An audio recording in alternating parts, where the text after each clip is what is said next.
В нашем первом сезоне мы освещали самые ранние кампании, в основном возглавляемые Халидом ибн аль-Валидом в Ираке и Сирии.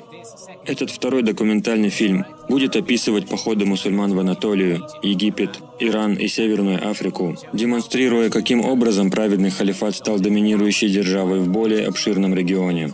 Эти длинные ролики очень трудоемки для подготовки, поэтому не поскупитесь лайками, комментариями и распространением. Наверное, будет правильно начать наше видео с описания мусульманской армии раннего периода. Начиная от Аджнадайна 634 года и до Александрии 641 года, казалось бы, мизерные исламские армии битва за битвой справлялись с ветеранскими армиями двух огромных империй. Возникает вопрос, каким образом эти первые мусульманские солдаты сражались, и как им удалось так быстро распространить свой халифат. Подобно большинству других регионов и центров цивилизации в древнем и средневековом мире, Аравия также была жестоким местом, но отличающимся от других. В отличие от крупных главенствующих империй, граничащих с многочисленными племенами, которые они использовали в своих целях, прежде чем завоевать, большинство жителей бесплодной пустыни Аравийского полуострова представляли из себя кочевые народы Великой Евразийской степи. Борьба с соперничающими племенами и защита своих сородичей от нападений были основной частью их жизни, сыграв ключевую роль в создании местной культуры. Частично из-за суровых ландшафтов, непригодных для крупных военных кампаний, доминирующей тактикой была так называемая газия – набеги с целью грабежей, мародерства и захвата рабов. В результате этих непрекращающихся сражений большинство арабов-бедуинов, особенно если их сравнить с земледельцами и городскими жителями Ближнего Востока, оказались популяцией боевых ветеранов. Это доисламское племенное сообщество обеспечило прочную основу для развития завоевательной армии.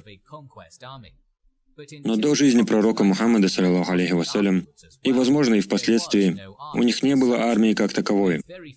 За редкими исключениями, каждый зрелый мужчина в жизни бедуинов был воином, чьей основной деятельностью была добыча, защита своей чести или сородичей от врагов, занятых тем же самым. С приходом ислама, лидерством Мухаммада, саллаллаху алейхи вассалям, и последующим объединением Аравийского полуострова под предводительством первого праведного халифа, его богатые на оружие города и населенные бедуинами районы оказались одной группой, объединенной под одной религией. Этот воинственный народ, который до этого был занят мелкими внутренними сражениями, теперь мог быть быстро массово направлен на оседлые, истощенные и не готовые к такому империи, находящиеся за пределами пустыни. Вместе с тем, что они теперь преследовали одну цель – расширить Даруль-Ислам, по стилю ведения войны исламские армии раннего периода оставались теми, кем они являлись ранее – племенными налетчиками. Когда началось расширение в сторону Византии и Персии, сразу стало ясно, что установившиеся империи не будут воевать с мусульманами на своих условиях. Это должна была быть мобильная война Газии, с которой два императора и их армии, привыкшие к нападению друг на друга, попросту не могли совладать. Таким образом, основным стратегическим оружием войны, используемым мусульманами, стал непритязательный верблюд. Привыкшие к путешествиям по невероятно засушливой местности практически без воды, эти вьючные домашние животные использовались для смертельного исхода кампании. С помощью верблюдов армии мусульманской пехоты часто наносили удары по византийской и сасанидской территории с неожиданных, незащищенных сторон, лишая империю живой силы и имущества, прежде чем снова исчезнуть в пустыне, куда их враги попросту не могли отправиться. Представьте себе, что вы играете в видеоигру жанра «Стратегия», и ваши ключевые ресурсы укрыты явно непроходимым ландшафтом, так что вы, естественно, решаете не укреплять эту зону, потому что это и не требуется. В конце концов, если силы врага не смогут туда добраться, то и атаковать будет некому. Однако один из ваших соперников-аутсайдеров вдруг начинает читерить, проходя непроходимое, чтобы нанести удар в самое сердце вашей базы. Что еще хуже, это то, что вы не можете начать их преследовать. А если попытаетесь, то дадите им возможность нанести удар в другом месте. Это то, с чем, по-видимому, столкнулись устоявшиеся империи, когда мусульмане начали свои атаки. Халид ибн аль-Валид, вероятно, величайший из полководцев мусульман раннего периода, использовал эту поразительную мобильность, чтобы ослабить и вымотать империю сасанидов, и далее мы приведем, возможно, лучший этому пример. Во время нападения в 633 году Халид разместил свою армию перед Хуфейром, побудив этим персидского генерала Хармузда, который в это время находился в Казиме, выдвинуться на него. С этой целью тяжело бронированное войско Хармузда совершило утомительный марш. Однако, когда командир добрался туда, он обнаружил, что мусульмане исчезли в пустыне и направляются обратно к Казиме. Вынужденный выдвинуться обратно к Казиме, чтобы защитить это стратегически важное место, Хармузд заставил свои уже тяжело управляемые и измученные войска перейти в контрмарш. К тому времени, когда Хармузд вернулся обратно в город, его армия была близка к мятежу, с трудом даже двигаясь, не говоря о бое, оказавшись в ужасном положении. В то же время, неторопливая прогулка Халида обратно в Казиму позволила его войскам подготовиться как следует.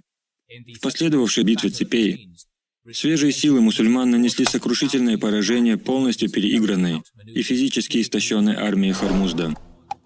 Средний арабский воин раннего периода мусульманских завоеваний был гораздо менее стандартизирован по форме и оснащению, чем солдат Византийской или Сасанидской империи. Пехота и кавалерия были в равной степени выдающимися, несмотря на заметное отсутствие в Аравии пригодных для выращивания лошадей земель. Более того, различие между пешими и конными войсками часто стиралось, меняясь в зависимости от ситуации. Кавалерия могла спешиться и сражаться как пехота, в то время как то, что можно было бы назвать мобильной пехотой, часто использовалось в сражении на лошадях и верблюдах. Снаряжение, относительно схожее у кавалерии и пехоты, часто покупалось или предоставлялось отдельным воинам или соплеменникам, чем выдавалось праведным халифатам как государством. Потенциальным бойцам, которые были слишком бедны, чтобы обеспечить себя снаряжением, обычно помогали богатые родственники, соседи или другие благотворители. Однако даже те, кто считался в обществе мусульман обеспеченным, в первое время могли испытывать нехватку в качественном снаряжении. В мусульманском вооружении периода этих войн не было ничего особенно уникального. Копье, меч и лук были основными средствами нападения, но также говорят, что арабы обладали особенно длинными копьями и удивительно короткими мечами по сравнению с их врагами. Поскольку этот короткий меч носился на плечевой перевязи, а не на ремне талии, вполне вероятно, что этот стиль взят от старого римского меча Гладиуса, который носился аналогичным образом. По-видимому, отношение к металлическим доспехам изначально у арабов было противоречивым, о чем свидетельствует высказывание второго халифа Умара. Он описывает кольчугу как занимающую всадника, доставляющую неудобства пехоте, но тем не менее всегда являющаяся надежной защитой. Ношение тяжелых доспехов, вероятно, изначально воспринималось арабскими воинами, рожденными в обжигающих и выгоревших на солнце пустынях Аравии, как проклятие, из-за явного дискомфорта, который они должны были причинять при ношении. Мы можем представить себе, как более обеспеченные арабские воины вкладывают средства в кольчугу, а затем сталкиваются с традиционными насмешками за ношение такой обременительной вещи. Возможно, использование воином доспехов зависело как от его способности приобрести их, так и от желания носить их в бою и в пехоте. Также возможно, что кольчуга была зарезервирована для передовых войск, в то время как тыловая пехота и лучники обходились без нее.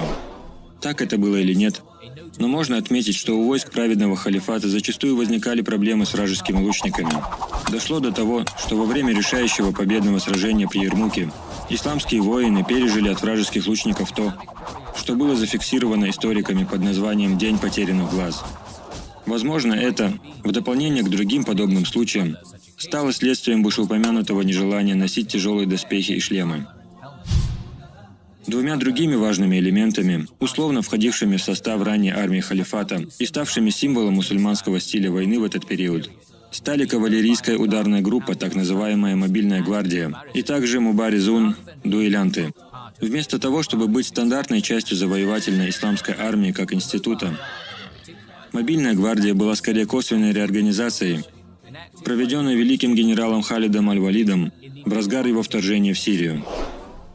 После его триумфа при Аджнадане в конце 634 года стало ясно, что следующим этапом мусульманских походов станет проникновение в Сирию. Итак, возглавляя 8000-ную армию под своим командованием, Халид отобрал самых опытных, элитных и смертоносных бойцов, чтобы сформировать отряд из 4000 всадников, ставший известным как мобильная гвардия. В армии воины, которые и так были закаленными в боях ветеранами, члены этой гвардии являлись лучшими из лучших. Одним из этих отборных 4000 был почти мифический воин Кака бин Амр. Этот отважный лейтенант не только сыграл решающую роль в битве цепей и в битве при Ярмуке, но также был лично выбран халифом, чтобы возглавить арабское подкрепление в битве при Кадисии. Если верить нашим источникам, он сыграл ключевую роль в победе и в этом сокрушительном столкновении в качестве энергичного командира кавалерии. Таков пример уровня солдат, собранных вместе в этом элитном подразделении Халида. Как слаженная и объединенная сила, мобильная гвардия часто использовалась легендарным мечом Аллаха в качестве смертоносного конного резерва, который можно было использовать в любой нужный момент. Они могли закрыть брешь в позициях союзников, быстро перемещаясь в критически важные зоны, или могли обойти врага с фланга, развернув его боевой порядок и выиграть битву. В битве при Ярмуке под командованием Халида были осуществлены оба этих маневра. Несмотря на свою славу и яркий стиль ведения боя, мобильная гвардия халифата просуществовала очень недолго, выполнив, тем не менее, свое предназначение.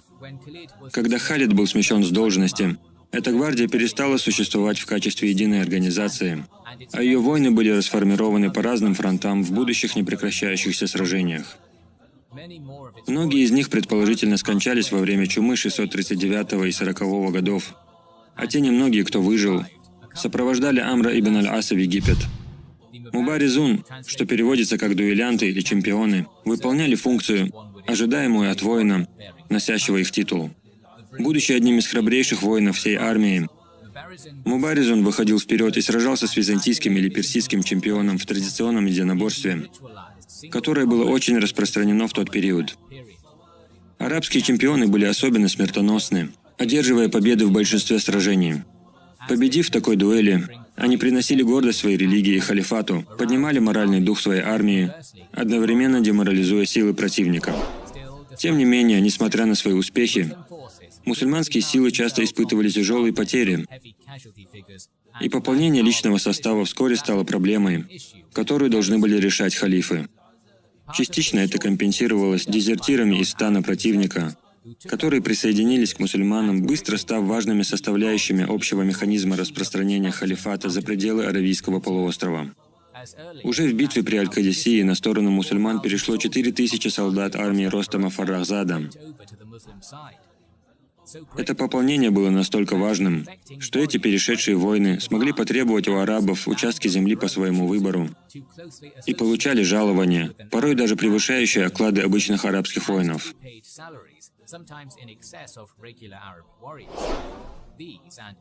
Эти и другие предатели дела сасанидского шаха были известны как хамра или красные.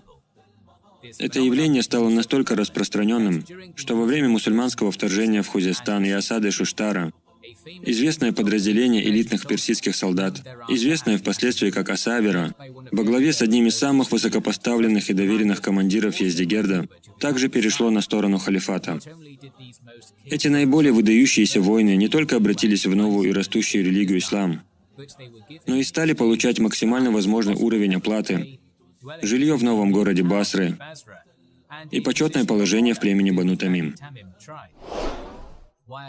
Завоеванные у Византии огромные территории казались малой частью в сравнении с сокрушительными потерями сасанидов, причиной которых почти наверняка была их слабая вера в своих лидеров. Возможно, склонность персидских гражданских лиц и солдат к дезертирству при любой малейшей возможности объясняется нестабильностью в королевском доме, слабостью руководства или гнетущими налогами. С противоположной стороны, поведение солдат-мусульман было гораздо более дисциплинированным. Зверства, конечно же, имели место в большом количестве, как это бывает в большинстве военных конфликтов. Однако исламские правила поведения в условиях войны, известные как сияр, требовали, чтобы некоторая часть цивилизованности сохранялась даже в самые мрачные моменты войны. Послы противника должны были быть защищены и неприкосновенны, Гражданские лица, не участвовавшие в боевых действиях, должны были рассматриваться как нейтральные стороны, а перемирие должно было быть принято везде, где это возможно. Процитируем приказ первого халифа Абу Бакра: «Не убивайте ни женщин, ни детей, ни престарелых, ни немощных, не рубите плодовитых деревьев, не уничтожайте жилища, не убивайте овец и верблюдов, кроме как для еды, не сжигайте пчел и не разбрасывайте их, не воруйте из добычи и не будьте трусливы». Такое отношение, которое в идеале должно было привести к минимальному ущербу для вражеского населения, вероятно, и снискало эту благосклонность к вторгшимся арабам. В предыдущей серии мы освещали первые этапы мусульманских завоеваний на Ближнем Востоке. Это началось в 633 году с похода в Месопотамию против империи сасанидов под предводительством генерала праведного халифата Халида ибн аль-Валида. После череды побед, которые привели его к границе Восточной Римской империи, Халид вошел в Сирию, где снова выиграл ряд решающих сражений, завершившихся битвой при Ярмуке, победа в которой поставила большую часть региона под контроль халифата. Тем временем в Южной Месопотамии империя сасанидов предприняла попытку контратаки, которая привела к битве при Аль-Кадисии. После битвы, которая продолжалась несколько дней, мусульманская армия под командованием Саада ибн Аби Вакаса нанесла поражение силам сасанидов под командованием Ростама. В разгар бойни и разворачивающейся катастрофы при Кадисии, командующий правоцентристскими персидскими войсками Джалинус принял на себя командование остатками имперской армии, чтобы спасти хотя бы какую-то часть войска. Собрав небольшую элитную ударную группу, он двинулся к плотине Аль-Атик и отбросил часть мусульманских войск, прежде чем сформировать периметр и удержать его. Когда остатки сасанидов отошли через плотину на другую сторону, Джалинус храбро отразил множество атак мусульман и сумел вывести большую часть оставшихся войск в безопасное место, но речь идет об очень малом количестве воинов. Когда последние из них пересекли канал, Джалинус разрушил плотину и начал стремительно сдвигать своих людей вверх по течению в Наджаф, прежде чем остальные мусульмане направились в его сторону. В это же время Саад ибн Аби Ваккас отправил Каака и Шурахбиля выследить разрозненные персидские отряды, не желая давать противнику время на отдых, а командующий кавалерией Зухра бин аль-Хавия с 300 элитными арабскими всадниками был отправлен за Джалинусом. Не испугавшись разрушенной плотины, Зухра и его 300 человек погнали своих скакунов в поток реки и перешли его вброд, прежде чем начать преследовать Джалинуса. Последний понял, что его преследуют, и остановился со своей кавалерией у близлежащего моста, в то время как его пехота продолжала отступать до Наджафа. Вскоре всадники Зухры встретились с доблестным арьергардом Джалинуса и атаковали его, быстро разбив строй и спровоцировав их лидера на очередной отход. Зухра так и наступал ему на пятки, и в конце концов Джалинус решил развернуться и сразиться с врагом в финальном сражении, посчитав, что лучший способ остановить погоню – это убить лидера.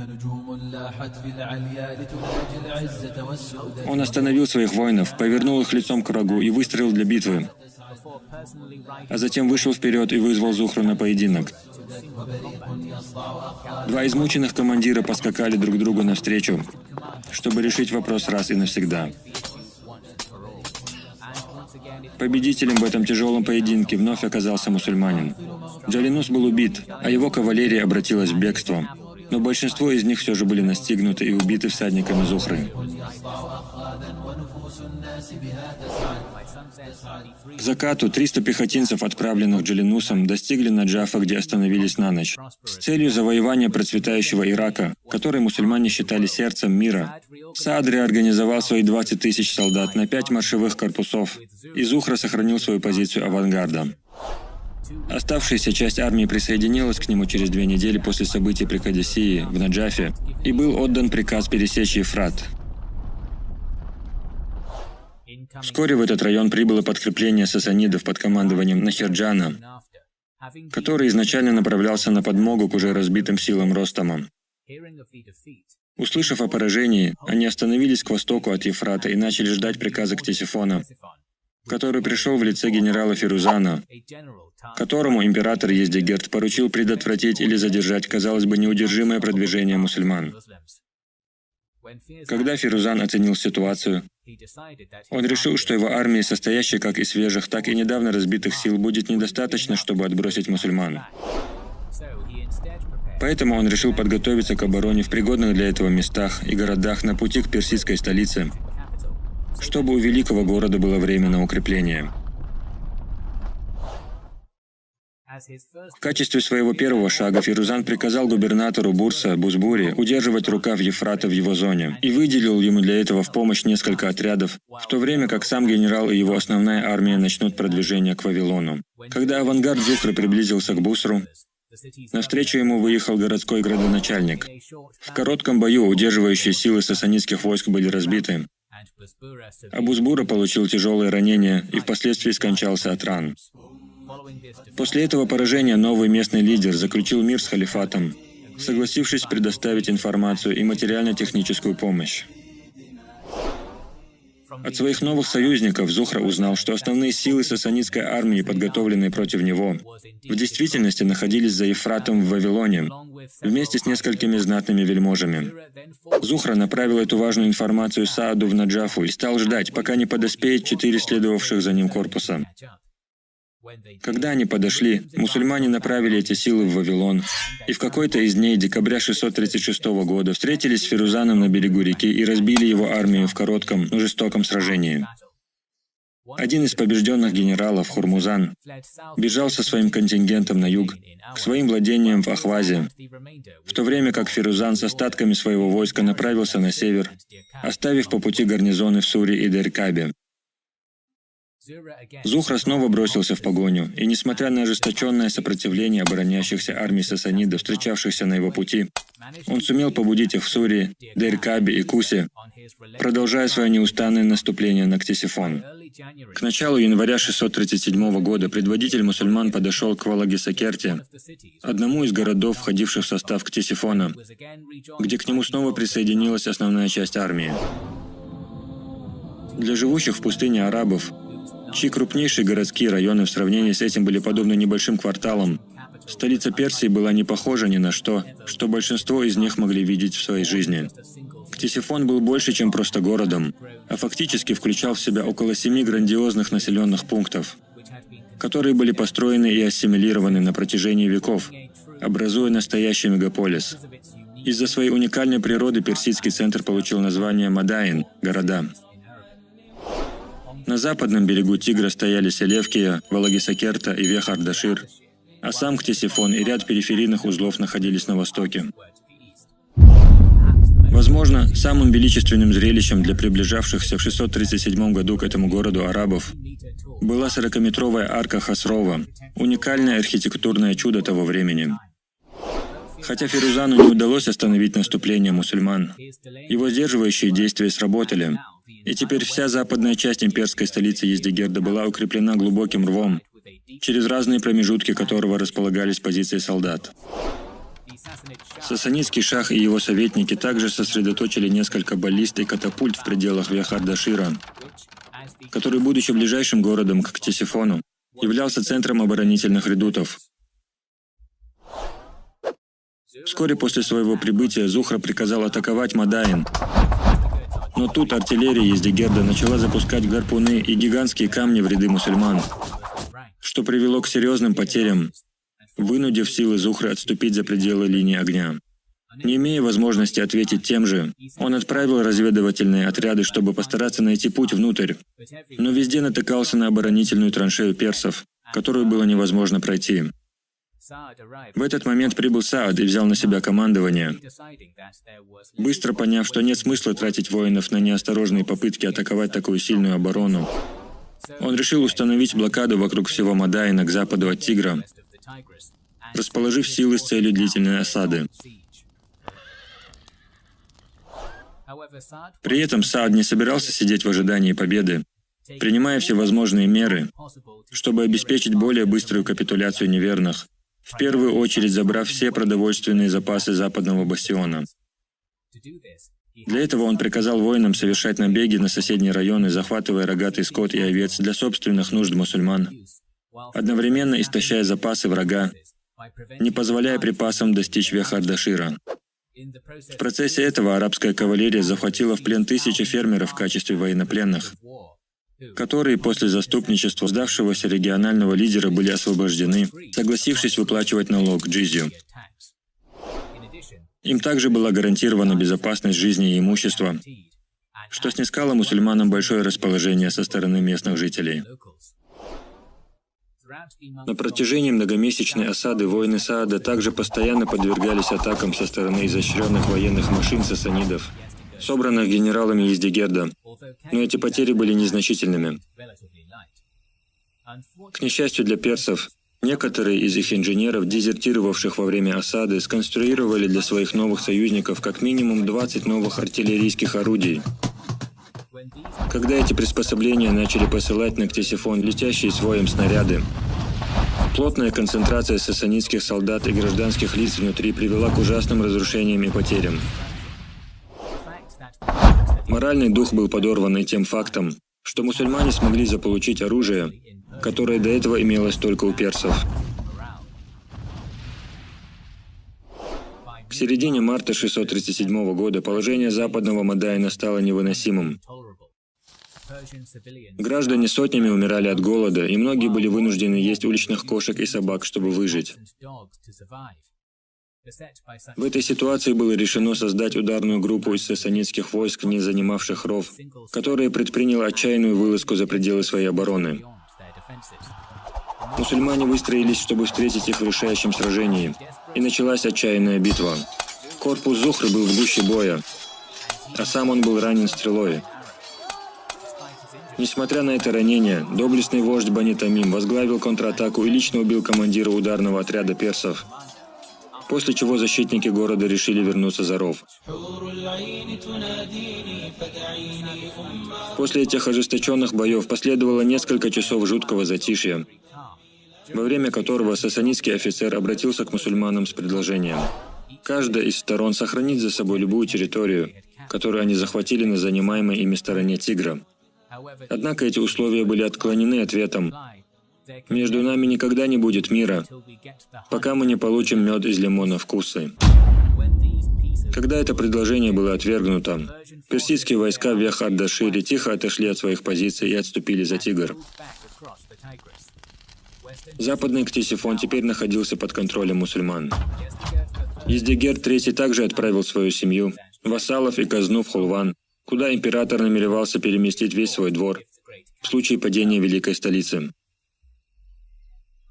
Несмотря на эти действия, казалось бы, указывающие на смирение с неизбежностью поражения, восседающий в Белом доме Ездигерд назначил брата Ростама Хоразада и Миграна командовать обороной восточного города. Эти генералы быстро передислоцировали оставшиеся силы на восточный берег и стали ждать следующего шага от осаждающих. В этот же вечер на берегу недавно оккупированного Вех-ад-Дашира Саад смотрел через Тигр на величественную арку Хасрова, обдумывая свой следующий шаг, стремясь сделать ее входом в исламский город. В этот момент к сподвижнику Мухаммада, саллиллаху алейхи вассалям, подошел один перс и спросил: «Чего же ты ждешь?» Добавив: «Не пройдет и 2 дней, прежде чем Ездигерд покинет столицу вместе со всем имуществом Ктесифона». Теперь время имело решающее значение. Другой склонившийся к мусульманам местный житель, возможно, недовольный высокими налогами сасанидов, или, возможно, недавно принявший ислам, отвел Саада к известному броду через реку, который Саад, однако, счел неподходящим из-за быстрого течения и глубокой воды. Вместо того, чтобы принять поспешное сиюминутное решение, он решил уснуть с этой проблемой, чтобы принять решение утром. Ночью Сааду якобы приснился странный сон, в котором он видел воды Тигра, только текли они невероятно быстро и были нереалистично глубокими. Тем не менее, его личная кавалерия бросилась в этот, казалось бы, непроходимый поток и достигла другой стороны относительно легко. На следующее утро Саад созвал на совещание своих высших генералов и объявил, что кавалерия переберется через реку, спросив, есть ли добровольцы, готовые возглавить эту опасную атаку. Первым выступил Асам бин Амр, соплеменник Каака, отважный военачальник, за которым последовало 700 самых дерзких и храбрых из воинов этого войска мусульман. После того, как к полудню были сделаны все необходимые приготовления, Асам запрыгнул в воду и начал свой переход.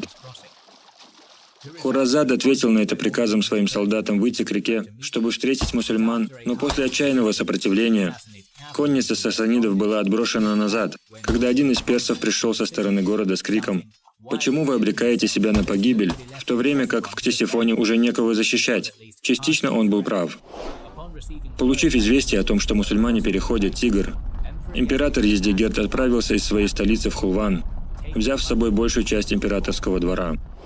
После того, как их сопротивление пошатнулось, большая часть армии, защищавшей город, последовала примеру Ездигерда, за исключением полка сасанидов, укрепившегося в Белом дворце. На Тигре Саад воспользовался возникшей в результате атаки Асама возможностью, начав переправлять остальных своих воинов на плацдарм. Но опасность погибнуть в бегущей реке все еще существовала. Один из мусульман упал с лошади прямо в поток, но Каака спас его, схватившись за него в последний момент. Несмотря на большую часть опасности переправы, вся исламская армия оказалась на восточном берегу Тигра в достаточно короткий срок. Перебравшись лично, Саад приказал Асаму и Кааке двигаться к центру Ктесифона. По пути они столкнулись с символическим сопротивлением, с которым быстро разобрались. Мусульмане нашли последнее сопротивление в Белом дворце и решили справиться с этим, отправив вперед еще одного сподвижника Мухаммада, Сальмана Аль-Фариси. Будучи персом по происхождению, он обратился в ислам после встречи со своим пророком еще в Аравии и теперь должен был сыграть решающую роль. Он обратился к персам со словами: «Я на самом деле один из вас и сочувствую вам», а затем предложил им 3 привычных варианта выбора: джизья, обращение в ислам или смерть. После непродолжительных переговоров потерявшие надежду дворцовые войска приняли исламский налог и сдались. Ктесифон, жемчужина имперской сверхдержавы на протяжении более чем 4 столетий, теперь находился в руках мусульман, людей, которых всего несколько лет назад считали второсортными.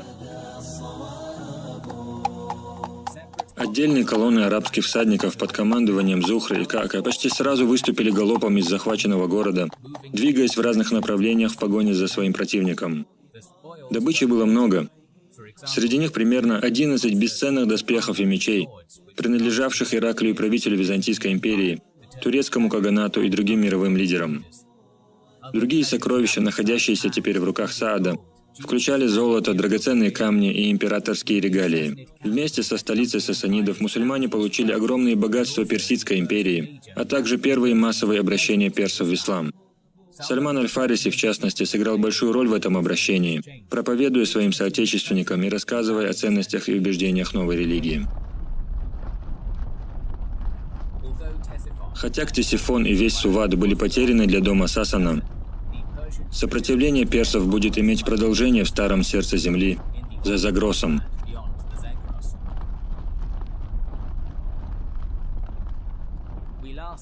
В прошлый раз мы оставили сирийскую кампанию мусульман после триумфальной победы Абу Убейда и Халида над римлянами при Ярмуке.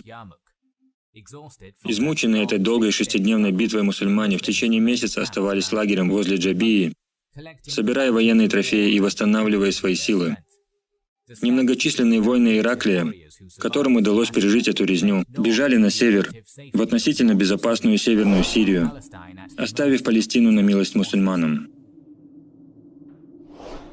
В октябре 636 года, не имея никакого сопротивления для продвижения, Абу Убейд решил собрать своих генералов, чтобы решить, как лучше всего использовать эту ситуацию.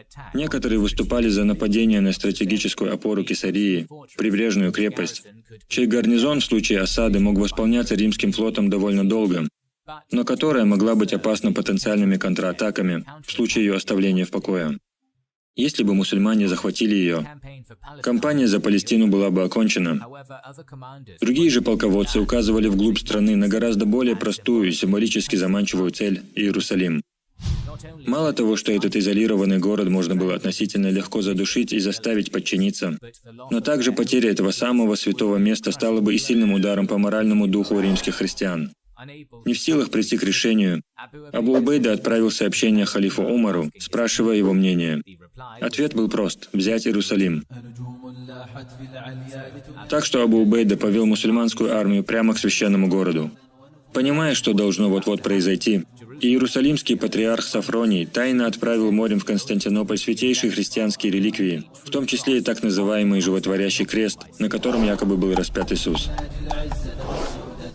Арабская мобильная гвардия под командованием Халида достигла Иерусалима где-то в ноябре, как раз незадолго до остальной армии, и это побудило римский гарнизон отступить внутрь города. С сожалением обнаружив, что город основательно подготовился к осаде после битвы при Ярмуке, 5 полководцев Абу Убейда, Халид, Язид, Амр и Шурахбиль, тем не менее, смогли перекрыть все входы в Иерусалим и выходы из него. Такое положение дел продолжалось в течение 4 месяцев, и все это время осада была относительно пассивной, оставив в истории очень мало деталей. Однако ситуация в городе должна была стать невыносимой, потому что в марте 637 года Сафроний предложил сдать Иерусалим, с условием, что договор с ним подпишет лично сам Умар. Когда стало известно об этих условиях, Шурахбиль предложил Халиду, чья внешность была относительно похожа на внешность халифа, выдать себя за Умара, обеспечив быструю капитуляцию. Однако на следующее утро эта попытка обмана провалилась, потому что к этому моменту Халид был слишком известен в Леванте. Когда это произошло, Абу Убейда отправил сообщение в Медину с объяснением ситуации. Через несколько недель, совершив долгий путь из Аравии, халиф Умар прибыл к Иерусалиму. Халид и Язид поприветствовали его, оба одетые в роскошные трофейные одежды. Но это разозлило Умара, ярого противника роскоши и сторонника аскетичного образа жизни. Увидев своих генералов в таком явном для него излишестве, халиф подобрал несколько камешков и бросил их в этих 2 мужчин с криком: «И вы встречаете меня в этих одеждах? А ведь всего пару лет назад вы не могли наесться досыта. Клянусь Аллахом, я бы не принял этого и через 200 лет». Но ярость халифа быстро спала, когда Халид и Шурахбиль показали, что под этой одеждой они прячут доспехи и оружие. После этой драмы он быстро перешел к делу и провел переговоры с Сафронием, в результате чего к концу апреля Иерусалим был открыт для мусульман. Говорят, что договор между Умаром и Сафронием гарантировал защиту христианам и свободу их вероисповедания в обмен на джизью. Но эти данные, вероятно, недостоверны. Теперь, когда священный для христиан город со священной для мусульман мечетью был открыт для него, халиф, посоветовавшись со своими командирами, вернулся в Аравию. После этого сирийская армия разделилась на 3 части. Амр и Шурахбиль выдвинулись для повторной оккупации и защиты Палестины, Язид осадил Кесарию, а Халид и Абу Убейда отправились завоевывать Северную Сирию. Поскольку ситуация в регионе казалась безнадежной для византийцев после катастрофы в Ярмуке, Ираклий отплыл из Антиохии и удалился обратно в Анатолию, намереваясь укрепить византийскую военную мощь и защитить оставшуюся часть своей империи. Говорят, что когда корабль отчалил, Ираклий произнес слова: «Прощай, долгое прощание с Сирией, моей прекрасной провинцией. Ты теперь принадлежишь врагу. Мир тебе, Сирия! Какой же прекрасной землей ты будешь для вражеских рук!» Несмотря на эту массовую капитуляцию, некоторые из римских гарнизонов все еще были полны решимости противостоять наступлению арабов. 17-тысячный отряд Халида и Абу Убейды выдвинулся из Иерусалима к Дамаску без всякого сопротивления, а затем еще дальше на север к Эмесе. Оттуда Халид вместе со своей элитной гвардией был отправлен в Халкиду, современный Кин-Насрин, но был перехвачен на равнине в ближайшем Хазире 7-тысячным отрядом под предводительством римского городского командира Минаса. Свои ограниченные силы он развернул в 3 дивизии, центр и 2 фланга, поставив себя в авангарде. Халид бросился в атаку со своей кавалерией, и вскоре началось страшное конное сражение. Через короткое время Минас был убит, и его войска, горячо любившие своего генерала, пришли в ярость. Несмотря на численное превосходство мусульман, римляне дали им серьезный отпор в лобовом столкновении, немного оттеснив их, но взяв на себя непосильную задачу. Чтобы воспользоваться этой возможностью, Халид отделил отряд кавалерии от одного из своих флангов и повел его в обход византийской линии, атаковав врага с тыла и разбив его. Говорят, что ни один римский воин не выжил в этом сражении при Хазире. После этой победы в июне 637 года Халид двинулся на саму Халкиду, чей гарнизон основательно укрепился в городской цитадели. Вместо того, чтобы начать штурм, генерал мусульман просто потребовал от находящихся в укреплениях города сдаться, что они и сделали вскоре после этого. В этот момент Абу Убейда присоединился к Халиду, и они оба двинулись на север, в Алеппо, где они разбили небольшие силы византийцев под командованием Иоахима в решающем сражении за пределами города. Как и в Халкиде, римляне отступили в свое укрепление, цитадель на вершине холма, за пределами Алеппо. Иоахим несколько раз совершал вылазки, пытаясь прорвать осаду, но потерпел неудачу, и к октябрю 637 года город Алеппо уже был в руках мусульман. Величайший римский город Сирии, Антиохия, был теперь близок. С целью обезопасить операцию по взятию Антиохии, Абу Убейда послал ударную группу разобраться с гарнизоном на севере в Азазе, чтобы лишить римские части какой-либо возможности ударить с фланга. Это было сделано быстро, и когда ударная группа вернулась, Абу Убейда начал наступление в Антиохию. Когда мусульманская армия находилась в 12 милях от этой городской жемчужины Византийской империи, у железного моста через реку Аронт их встретила мощная римская армия, выступившая из Антиохии. Хотя подробности этой так называемой битвы у железного моста неизвестны, очевидно, что Халид использовал свою мобильную гвардию с превосходным эффектом, сокрушив римлян, потери которых уступали только потерям при Аджнадайне и Ярмуке. В погоне вслед за тысячами бегущих вражеских солдат мусульмане добрались до Антиохии и осадили ее. Однако взятие прославленной восточной столицы было разочарованием. Всего через несколько дней после появления Абу Убейды, а именно 30 октября, ослабленный город сдался на условиях, и его защитникам было разрешено беспрепятственно отступить на север. Расколов Восточную Римскую империю на две части, Абу Убейда отправил Халида в дерзкий кавалерийский рейд через Таврские горы и район Тарса. Сам же верховный главнокомандующий двинулся на юг вдоль побережья Средиземного моря, захватывая морские порты, такие как Лаодикия, Гибала, Антарадос и Триполи, лишая императора Ираклия возможности использовать превосходящий римский флот для ввода армии в Левант. Хотя боевые действия в регионе были далеки от завершения, к концу 637 года большинство полководцев сирийской кампании стали править своими областями в качестве губернаторов. Тем временем в Хулване Ездигер III все еще пытался спасти свою рушащуюся империю после потери Ктесифона. Для этого он приказал персидской армии под командованием Миграна и Хорразада оставить их отступление и повернуться лицом к захватчикам возле Джалулы. Армии, пытавшиеся продвинуться на север мимо прибрежного города, были вынуждены пройти через узкую щель между притоком Тигра и Дияла на западной стороне и едва проходимой областью на востоке. Если 20-30 тысяч миграна смогут удержать эту позицию, то остальная часть северного Сувада и территории сасанидов к востоку от гор Загроз станут неприступны. С целью превратить Джалулу в неприступную крепость, способную противостоять любому вражескому удару, Мигран немедленно начал окапываться. В 3 милях к югу был вырыт ров, который соединял разбитую землю с рекой, блокируя брешь. За этой траншеей находился ряд других укреплений, артиллерия и тысячи персидских лучников, в то время как впереди располагались деревянные противокавалерийские козырьки. Новобранцы были собраны, вооружены и обучены в окрестностях. Джалула должна была стать настоящей решающей битвой. До Саада в Ктесифоне дошли слухи об этих оборонительных работах сасанидов вокруг Джалулы.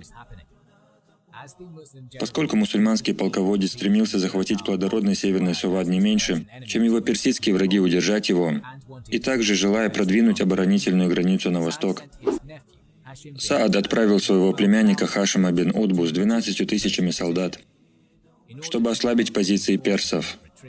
Чтобы предотвратить подкрепление или отступление, Саад также отправил 5000 человек, чтобы разобраться с гарнизоном персидского губернатора Интака в Мосуле. После нескольких попыток взять этот город штурмом, мусульманским шпионам удалось обеспечить предательское дезертирство арабо-христианского контингента, которое привело к падению Мосула. В В составе основных сил, направлявшихся в Джалулу в марте 637 года, Хашим привел с собой многих сподвижников Мухаммада, саллиллаху алейхи вассалям, в том числе и неутомимого Кааку бин Амра. Также в рядах мусульман было несколько тысяч персидских войск вместе с сасанидскими офицерами, присоединившимися к ним после Ктесифона. Когда арабы и их персидские союзники подошли к ущелью Джалула после дневного перехода от бывшей столицы сасанидов, Хашим построил свой лагерь и развернул войска вдоль южной дуги защитной траншеи Миграна, не желая начинать прямой штурм. В таком пассивном состоянии они оставались на протяжении многих месяцев, в течение которых император Ездигер направлял сасанидам подкрепления и деньги из Хулвана.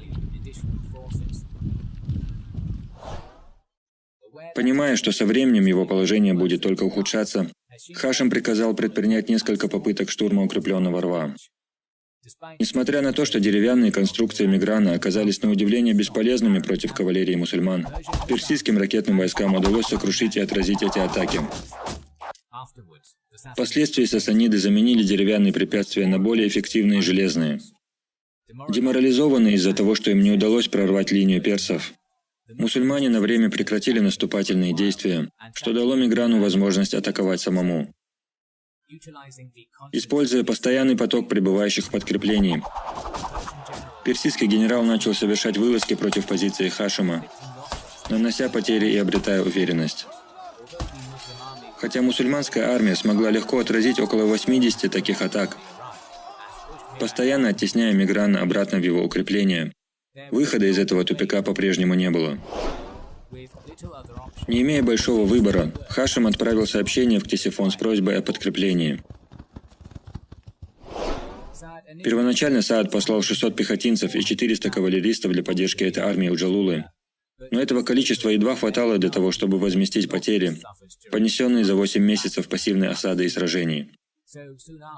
Так что вскоре было отправлено еще 500 кавалерийских подкреплений, в числе которых было много опытных вождей арабских племен, сражавшихся против халифата в войне Ридда.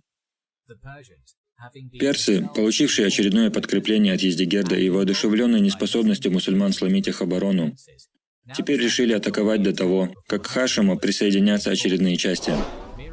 Мигран тоже понимал, что простое ожидание не поможет ему выиграть битву, и единственный способ заставить захватчиков уйти – это нанести им решительное поражение. Организация штурма началась поспешно. Подготовка к такой крупной атаке не могла быть сокрыта, и это сразу же привлекло внимание Хашима. Такое развитие ситуации было даже на радость мусульманам, уставшим беспомощно сидеть за пределами укреплений. Поэтому, подготавливаясь к решающему сражению, Хашим отодвинул свои силы недалеко в сторону севера, позволив персам свободно пересечь свои окопы и выстроиться для боя. Фактически порядок битвы при Джалуле нам неизвестен, но мы знаем, что два бывших лидера вероотступников, Амр бин Мади Карб из племени Зубайд и раскаявшийся лжепророк Тулейха бин Хувейлид из Бану Асад, получили командование кавалерией и пехотой соответственно. Теперь, когда персидский тыл был закреплен собственным рвом, единственным направлением движения была атака вперед, что и произошло. По приказу Миграна настоящая битва при Джалуле началась с полномасштабной атаки сасанидов по всему фронту. Лучники начали пускать свои снаряды, перед тем, как войска ближнего боя вступили в контакт. Этот удар был сокрушительным, но мусульмане Хашима, тем не менее, какое-то время стойко сопротивлялись, не уступая ни пяди земли. Однако это продлилось недолго, и в результате свирепой атаки, разжигаемой выкриками клятв отомстить за Кадисию и Ктесифон, в различных местах вдоль линии мусульман начали возникать небольшие бреши. Эти успешные удары поставили под угрозу целостность всего мусульманского фронта, и Хашим сразу же понял, что опасность краха весьма реальна, если не сказать неминуема. Чтобы решить эту проблему, племянник Саада проскакал вдоль всей изгибающейся линии, подбадривая слабеющие части мотивирующими выкриками. Столкновение между войсками становилось все более жестоким, поскольку, израсходовав все стрелы и копья, ракетные части обеих сторон также присоединились к ближнему бою.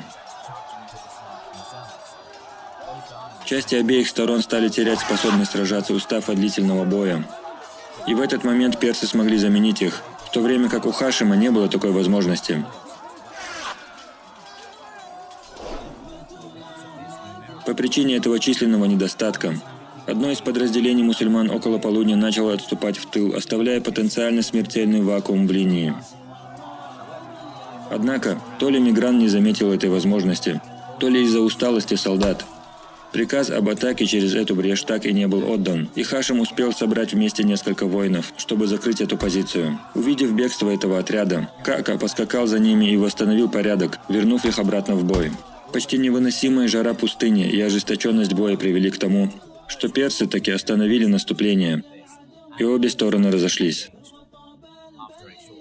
Мигран планировал продолжить прессинг после небольшого отдыха, но у Хашима были другие планы.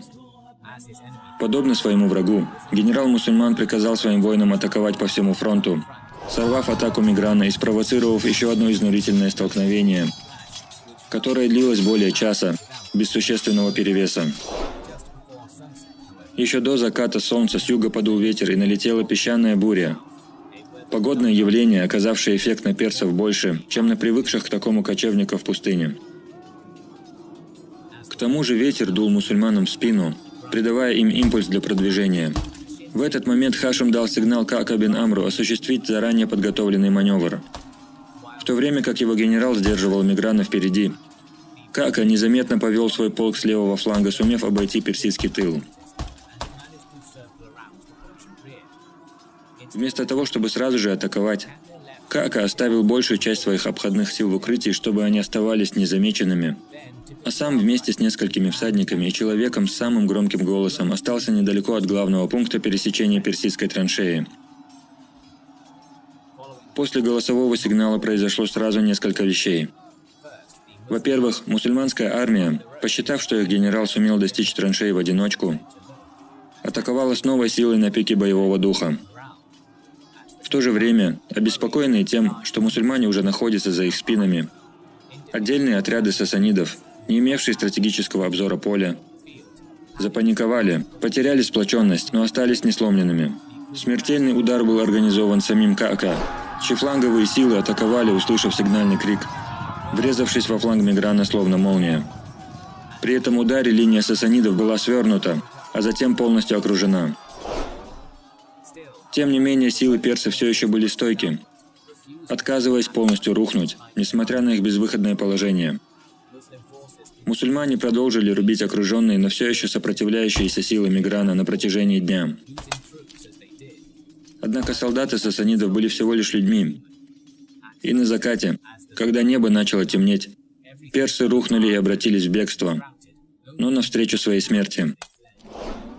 Большинство из них погибло ужасной смертью, загнанными армией Хашима в собственные железные колья и ров.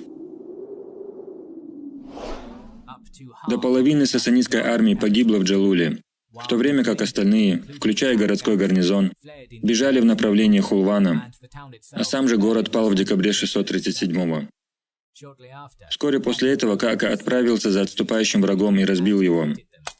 Сначала в Ханикене, а затем осадил и захватил Хулван в январе 638 года. Император Ездигерд отступил в Загроз. Когда впоследствии Каака направил халифу письмо с просьбой разрешить продвижение глубже в Персию, Омар на это не согласился.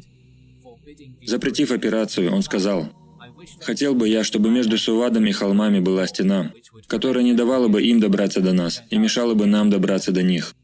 Плодородности Сувада достаточно для нас, а безопасность мусульман важнее для меня, чем военные трофеи». Экспансия на восток была остановлена, и мусульмане теперь смотрели на жемчужину римской императорской короны – Египет. Несмотря на завоевание мусульманами всей Сирии и Ирака, серии ошеломляющих побед, военное положение халифата оставалось нестабильным. Ожесточенное сопротивление персов продолжалось в горах на северо-востоке, в то время как император Ираклий пытался препятствовать продвижению мусульман насколько мог. Чтобы потянуть время, создав непроходимую зону между Анатолийской равниной и оккупированной врагом Сирией, Ираклий отправил послов к своим христиано-арабским союзникам в Джазире, с просьбой атаковать мусульманскую армию в Сирии. Подчинившись приказу императора, они пересекли Ефрат и прибыли за пределы Эмесы в марте 638 года, где Абу Убайда сосредоточил свои силы, чтобы встретить их. Однако Умар, в типичной для него манере, отреагировал на новость об этих событиях, отправив Сааду в Персию приказ направить 3 колонны из Ирака в Джазиру. Когда эта группа мусульманских воинов пошла в атаку и начала вторжение, христиане-арабы отступили обратно. После этого силы Саада вернулись и полностью аннексировали Джазиру.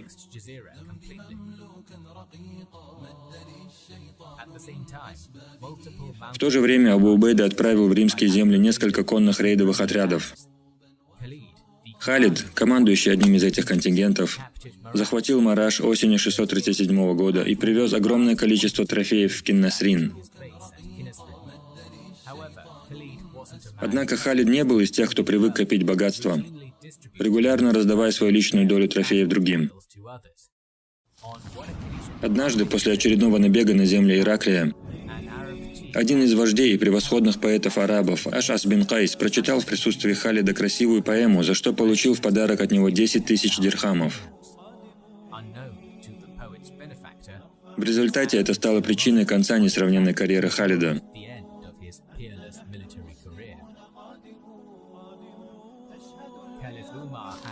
В течение нескольких лет халиф Умар был обеспокоен Халидом,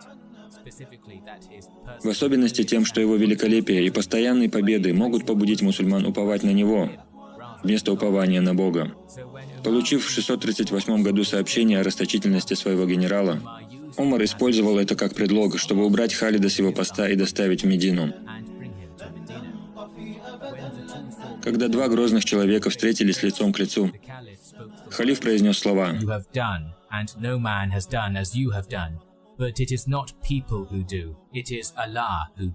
«Ты сделал работу, и никто не сравнится с тобой в этом. Но создают дела не люди, а Аллах». После этого Халид уехал из Аравии в Халкиду, где прожил еще 4 мирных года, прежде чем скончался в 642 году. После того, как непобежденный победитель сотен сражений покидает нашу историю, в центре внимания оказывается еще один смелый и недооцененный арабский полководец. Это 48-летний Амр бин Аль-Ас, отличившийся в битвах при Аджнадайне, Ярмуке и многих других.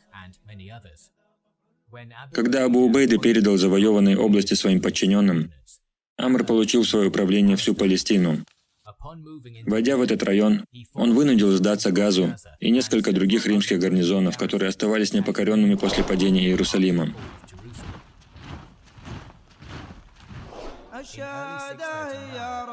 В начале 639 года чума быстро распространилась по Леванту. Арабы, не привыкшие к этой неведанной для кочевников страшной болезни, умирали тысячами, в том числе и генералы Язид, Шурахбиль и сам Абу Убайда. Стоит отметить, что после смерти Язида губернатором вместо него был назначен его младший брат Муавия. Выжившему Амру было поручено командовать армией, и это дало ему золотую возможность предложить халифу идею. Побыв несколько раз в Александрии, Амр хорошо знал, насколько процветающим был регион Нила, и верил, что победить будет легко. Новый полководец выдвинул свой план захвата Римского Египта для ислама, уверенно заявив халифу: «Это самое богатое из земель и самое слабое в защите». Хотя Умар, который хотел закрепить завоевание мусульман после многих лет непрекращающихся войн и чумы, поначалу сопротивлялся, полагая, что Амр недооценивает задачу, красноречие и настойчивость Амра в конечном итоге побудили халифа уступить. Ограниченный всего 4000 солдат, в основном кавалерией, Амр выступил из Джабии в ту же ночь, в условиях полной секретности, и с условием, что он отступит, если это будет ему приказано до того, как он достигнет Египет. Однако, если к моменту поступления инструкций армия Амра уже будет находиться в Египте, он может продолжать наступление. Почти сразу решив, что эта экспедиция слишком рискована, Умар отправил к Амру всадника на верблюде с запечатанным письмом, с приказом отступить. Когда письмо дошло до генерала в Рафахе, всего в нескольких милях от Египта, Амр понял, что это письмо означало завершение его вторжения, которое еще не успело начаться.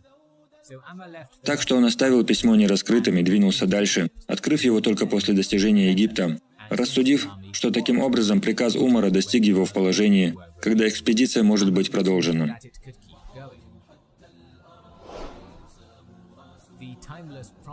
Вечная провинция власти и богатства была невероятно уязвима, ослаблена годами военной расхлябанности и также отчуждена от имперских властей в Константинополе, давними культурными и религиозными различиями. Главным фактором было то, что копты, коренное население Египта, являлись представителями христианского течения, отличного от принятого в империи. В частности, император Ираклий так усердствовал в пресечении любой предполагаемой ереси, что религиозные разделения были неизбежны.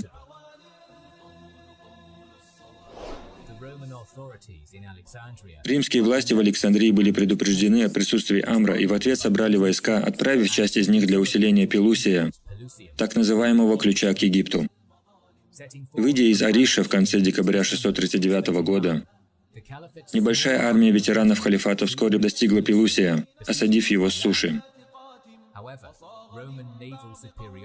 Однако, имея военно-морское превосходство, римляне могли усиливать и снабжать городской гарнизон, что привело к двухмесячной осаде, которая завершилась только тогда, когда мусульмане отразили вылазку и взяли город штурмом в середине февраля 640 года.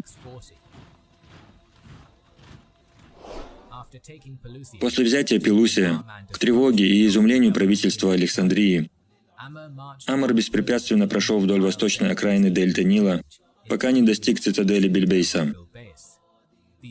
Защитники сопротивлялись блокаде в течение месяца, что дало римлянам время перебросить свои силы. Зная, что вторгшиеся 4000 мусульман нацелены на район Мемфиса, префект Египта и патриарх Александрии Кир двинул 20-тысячную армию, чтобы укрепить близлежащую крепость под названием Вавилон.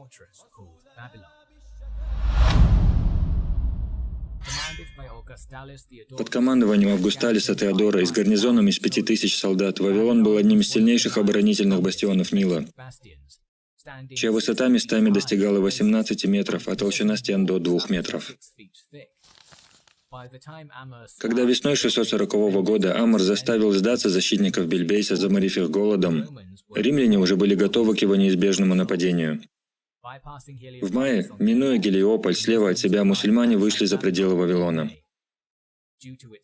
Из-за огромных размеров армии, лишь малая часть войска Теодора стояла на защищенных стенах, в то время как большинство располагалось лагерем за северной стеной крепости, защищенной глубоким дугообразным рвом. Эту вторичную защиту спереди укрепляли колтропы и также вырытые по периметру секции, служившие местами для вылазок. Вскоре после прибытия и наблюдения за римскими силами Вавилона, Амр бросил свои 4000 человек против римских частей прямо перед траншеей. После ожесточенной стычки мусульмане были сравнительно легко отбиты и в итоге разбили лагерь. Заметив, что его план удержать Теодора в обороне окупается, Амр совершал ежедневные набеги на римские позиции вдоль всего рва. Кроме того, в попытке скрыть малочисленность своих сил, мусульманский командир разделил их и распределил по большой территории. Такое положение дел продолжалось в течение 2 месяцев. Мусульмане постоянно атаковали римские позиции. Римляне прятались за рвом, предположительно полагая, что смогут победить, не сражаясь.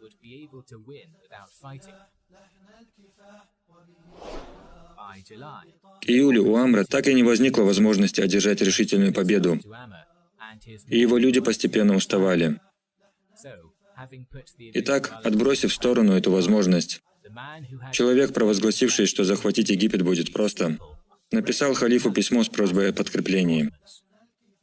Вместо того, чтобы упрекнуть своего чрезмерно оптимистичного генерала, Умар собрал и отправил ему 4000 подкреплений для завершения кампании, которые достигли Амра через несколько недель.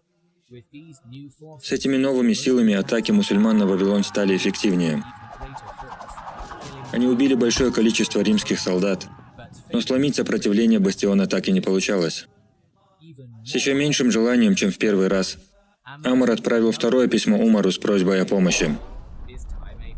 На этот раз были отправлены еще 4000 солдат под командованием Зубейра бин Аль-Ауама, который, несмотря на то, что раздраженный халиф предложил ему командовать войском вместо Амра, заявил, что просто желает помочь мусульманам, занятым в Египте. Эти новые войска прибыли в сентябре.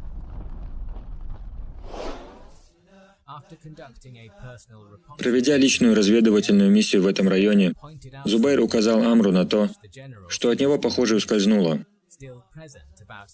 Примерно в 10 милях от мусульманской армии все еще находился римский гарнизон Гелиополя. При правильной координации эти войска могли напасть на мусульман сзади, в то время как Теодор начал бы атаку из Вавилона. Чтобы устранить эту потенциальную угрозу, Амр повел большую часть своего 12-тысячного войска в Гелиополь, оставив у крепости ровно столько, сколько было достаточно, чтобы держать римлян в напряжении. Однако, когда мусульмане приблизились к городу, часть кавалерийского контингента гарнизона вышла из города и в коротком бою разбила нескольких всадников Амра. Тем не менее, они были вынуждены отступить за стены, поскольку началась осада города. Всего через короткое время после осады Гелиополя Зубейр и небольшой отряд отобранных воинов лихим маневром забрались на стены и ворвались в город. Видя это и понимая, что результат столкновения все равно неизбежен, гарнизон Гелиополя предложил мир и выплату джизьи, после чего Амр и Зубейр вернулись в Вавилон. В их отсутствие римляне отогнали стоящие у траншеи мусульманские отряды, восстановив свои позиции. Вероятно, понимая, что он не может позволить себе роскошь просто перетерпеть захватчиков, Теодор начал применять против мусульман их же тактику, совершая ежедневные набеги через римские плацдармы. Хотя в этих разрозненных боях римляне обычно теряли больше людей, они могли себе это позволить, в то время как Амр нет.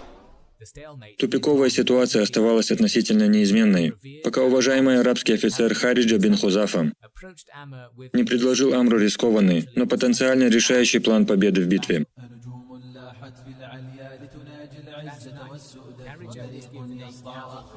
Той ночью Хариджи дали кавалерийский полк и приказали поставить ловушку, что он и сделал, объехав южный отрог горного хребта на восточной стороне поля. Спокойно заняв скрытую позицию относительно близко к рву римлян, мусульманская кавалерия стала выжидать. Как и ожидал Хариджа, с наступлением утра римские войска в полном составе перешли траншею и выстроились для боя, а мусульмане выстроились напротив. Когда обе стороны были готовы, Теодор начал атаку через фронт, оттеснив Амра, который с подозрительной легкостью приказал своей армии отступить от Вавилона. На самом деле это было притворное отступление.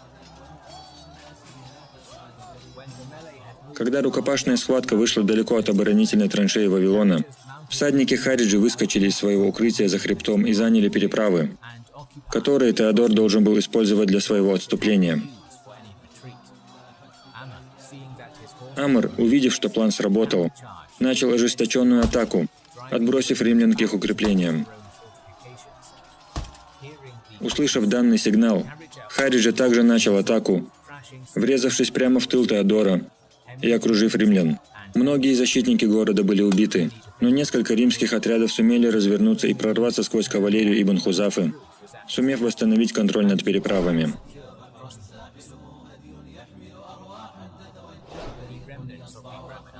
Остатки римской армии Вавилона отступили через траншеи, преследуемые войсками Амра, которые продолжали атаку до самых стен крепости.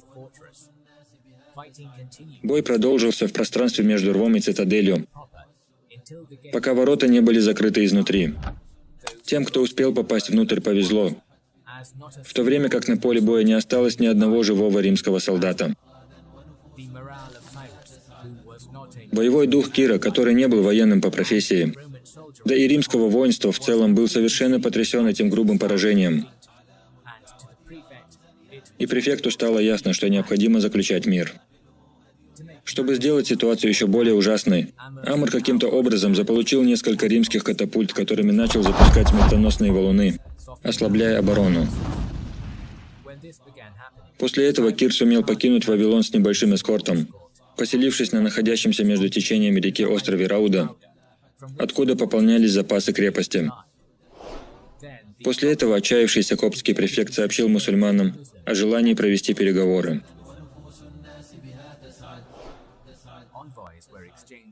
Обе стороны обменивались посланиями. Наместник Ираклия обещал Амру щедрую взятку, если мусульмане покинут Египет. Но арабский полководец ответил на это, предложив 3 варианта: обращение в ислам, выплата джизьи или смерть. Кир желал капитулировать в той или иной форме, но его египетские коллеги были против этого. Поэтому патовая ситуация за пределами крепости продолжалась. Поскольку договориться с Киром уже было невозможно, Амр отправился в Вавилон с несколькими товарищами, чтобы поговорить с Теодором. Когда он входил в крепость, римский солдат презрительно пробормотал ему: «Ты вошел, теперь посмотрим, как ты выйдешь». Поняв, что был отдан приказ убить его после конференции, Амр хитростью выбрался из крепости, убедив Теодора в том, что он собирается наивно заманить в ловушку еще несколько своих генералов.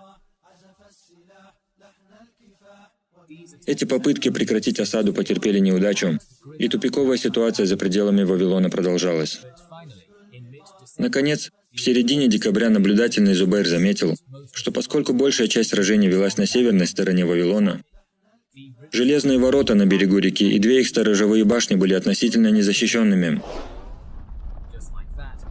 Вот так мусульмане и нашли ключ к цитадели Теодора. Быстро приведя в действие свой план проникновения с благословения Амра, Зубейр собрал отряд для проведения операции. В безлунную темную ночь 20 октября 640 года большая часть мусульманской армии тихо выстроилась у железных ворот, в то время как Зубейр и его товарищи взбирались по лестнице на стену. Затем, когда некоторые из его людей собрались на вершине, прозвучал оглушительный исламский боевой клич, который подхватила вся армия, вызвав шок и панику среди защитников, которые понятия не имели, что происходит. Посреди хаоса Зубейр убил часовых у ворот и разорвал цепь, которая удерживала ворота закрытыми, позволив Амру и остальной армии проникнуть внутрь. В то время как некоторые из наиболее элитных римских формирований храбро держались в последнем бою, большинство их товарищей устремились к Нилу. Добравшись до берега реки, солдаты переправились в безопасное место Рауды на заранее подготовленных лодках, которые переправляли солдат туда и обратно целую ночь. Среди бежавших был и сам Теодор, которому удалось вырваться из рук Амра и вернуться в Александрию. На следующий день Кир подал запрос на переговоры и добился мира для коптов на условиях мусульман, согласившись выплачивать джизью и подчинить всю страну исламскому правлению. Римляне, пребывавшие в Египте, могли либо принять это и остаться, либо отвергнуть и уйти. Неудивительно, что когда Ираклий получил письмо от Кира с просьбой получить имперскую печать с одобрением его мира с Амром, император пришел в ярость и категорически отказался, ответив сообщением полным презрения и оскорблений. Чтобы обеспечить продолжение активной защиты Египта, несмотря на предательство префекта, Ираклий разослал письма с приказом решительно сопротивляться всем своим римским полководцам, беспрекословно подчиняющимся своему государю. Кир, отвергнутый римлянами, отдал себя и коптов под командование Амра, пообещав мусульманам свою административную и инженерную помощь. Теперь Мемфис был в безопасности, и можно было начинать наступление на Александрию. После падения Вавилона под натиском халифата в декабре 640 года Амр ибн Аляс некоторое время держал свою армию в этом регионе, отправив известие халифу Умару о победе в ожидании разрешения на запрос о продолжении завоевания Александрии. Эта пауза дала его армии необходимый отдых. В Константинополе пожилой и мучимый болезнями император Ираклий отреагировал на последнюю победу мусульман переправкой еще нескольких тысяч имперских подкреплений в Египет через Средиземное море. У них был четкий приказ – защищать Александрию любой ценой. Выйдя на сушу в столице провинции, эти подкрепления и существующий Александрийский гарнизон, возможно, под командованием Теодора, начали работать над укреплением обороны города и рассредотачиваться на оборонительных позициях на пути к городу.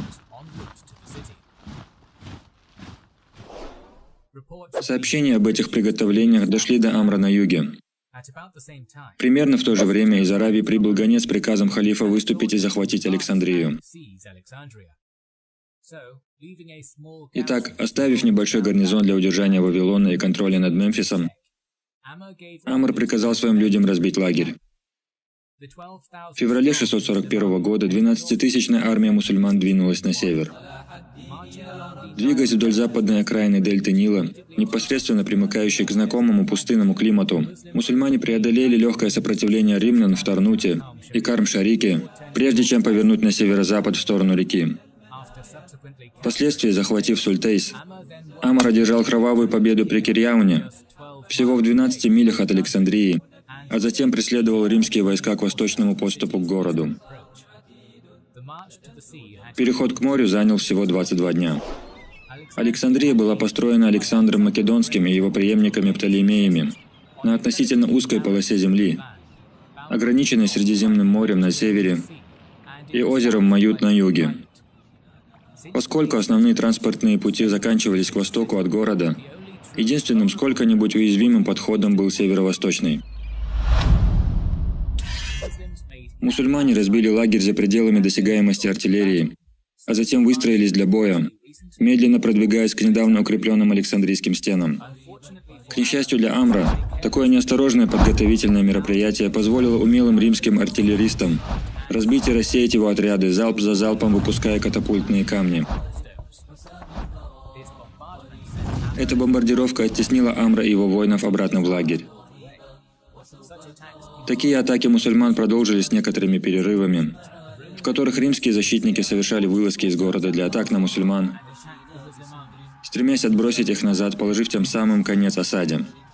Несмотря на свирепость и опыт выполняющих эти вылазки, эти попытки неизменно терпели неудачу и в конечном итоге оттеснялись обратно в город.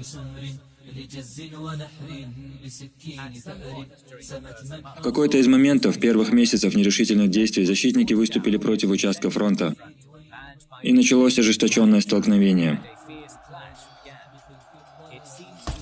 Похоже, что оно завершилось ничьей, но к большому гневу мусульман Махра потеряли человека, голова которого впоследствии была отрублена и увезена римлянами. На следующее утро произошло нечто подобное. Римский офицер, вероятно, обретя уверенность после минувшего дня, начал очередную атаку на Махру, но в этот раз результат получился совсем другим. После того, как он был убит в бою, воины мусульман забрали его голову, чтобы впоследствии обменять ее на голову своего товарища. После недолгих переговоров обе стороны совершили обмен и похоронили своих воинов с почестями. В разгар лета, примерно через 2 месяца после того, как Амр разбил свой лагерь, вождь племени Сахми по неизвестным нам причинам решил выступить вперед. Как бы то ни было, во время движения его отряда римские защитники почувствовали возможность и предприняли смелую кавалерийскую атаку, которая, тем не менее, была легко отражена. Конница этого отряда мусульман безрассудно бросилась в погоню за бегущими римлянами и фактически проникла в город перед самым закрытием его ворот. Сильно уступая в численности, они вели ожесточенную стычку у так называемой Золотой Церкви, в которой некоторые из них были убиты, а остальные были вытеснены из Александрии.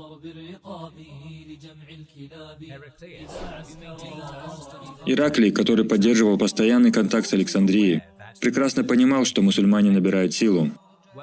Обеспокоенный тем, что весь Египет вот-вот будет потерян, он собрал грозную армию из того, что осталось от империи, вместе с оборудованием и припасами. Незадолго до того, как эта гигантская армада помощи во главе с императором собиралась отправиться в плавание, Ираклий умер в Константинополе в возрасте 66 лет, оставив сонаследниками своих старших сыновей Константина III и Гераклона. Это положило начало витку имперского политиканства, которое не позволило империи отреагировать в самый нужный момент. Как старший император, Константин был настроен решить нарастающую проблему в Египте. Его неожиданная смерть вскоре полностью разрушила эти планы.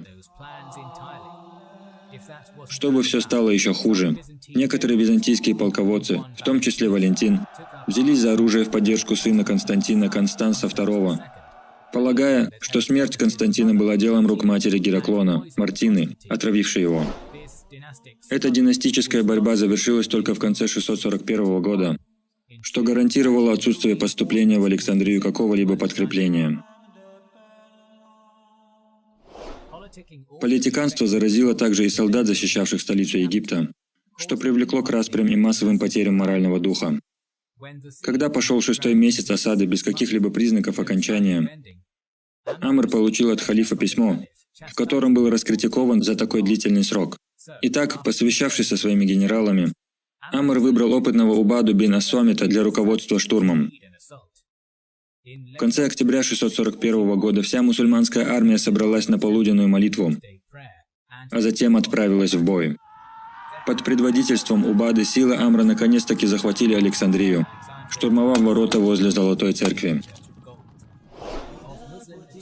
Среди достижений мусульман к этому моменту, а это спустя 20 лет после хиджры, захват Александрии по своей важности был сравним с победами при Ярмуке и Аль-Кадисии.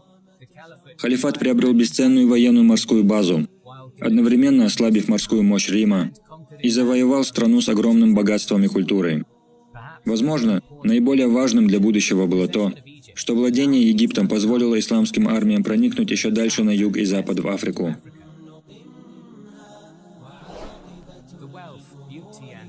Богатство, красота и роскошь Александрии были привлекательны для арабов. Но Амр не мог обосноваться здесь без разрешения халифа. Так что он отправил эмиссара в Медину, спрашивая Умара, может ли он остаться здесь. К несчастью для завоевателей Египта, одной из особенностей правителя халифата было большое презрение и недоверие по отношению к территориям, прилегающим к большим водным пространствам, каким был Нил.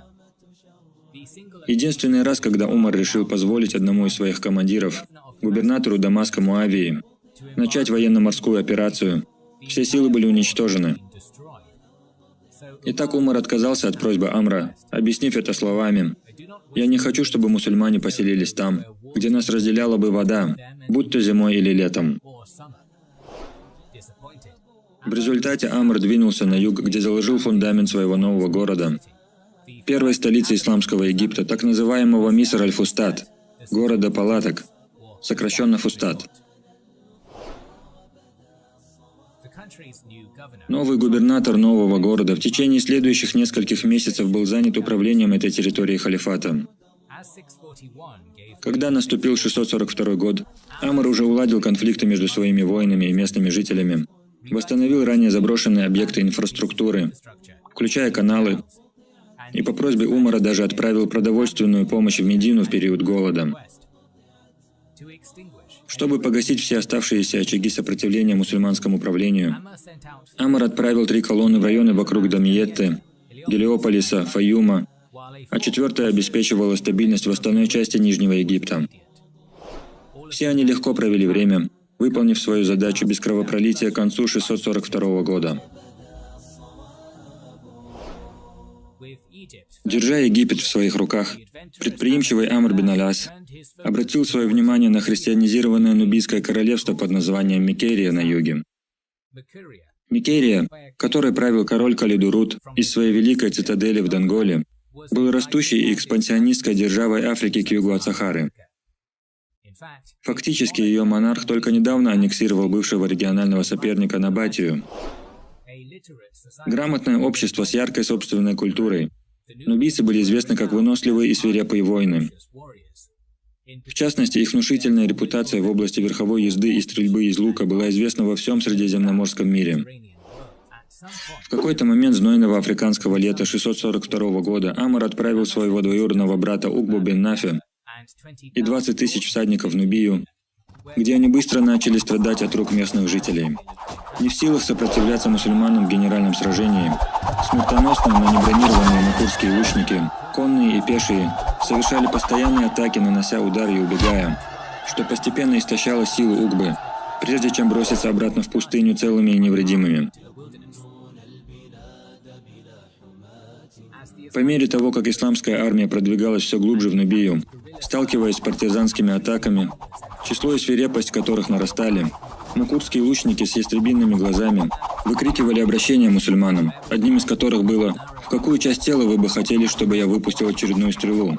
Как приводится в одном из источников, когда один из воинов мусульман скептически указал на участок своего тела, стрела действительно попала в то же место, ранив или убив его.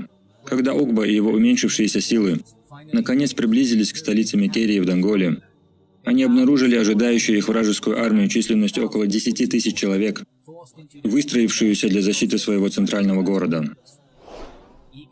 Стремясь уничтожить боевой потенциал нубийцев, теперь, когда они были собраны в одном месте, двоюродный брат Амра начал выстраивать свои войска для битвы.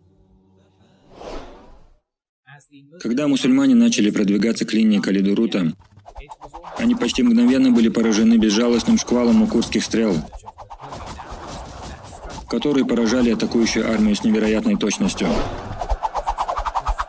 Атака Угбы была остановлена градом ракет, не успев начаться, и 250 из его солдат потеряли в этом бою по крайней мере один из глаз. Не имея возможности сблизиться с нубийскими лучниками и быстро теряя людей из-за тяжелых ранений, Угба отозвал своих воинов с поля боя. С тех пор мусульмане будут называть нубийцев стрелками в око из-за их склонности пускать стрелы в глаза врагов со смертоносной точностью. Не желая продолжать такую трудную кампанию на земле, которая сулила им мало выгоды своим малым плодородием, мусульмане продолжали отступать вплоть до Фустата.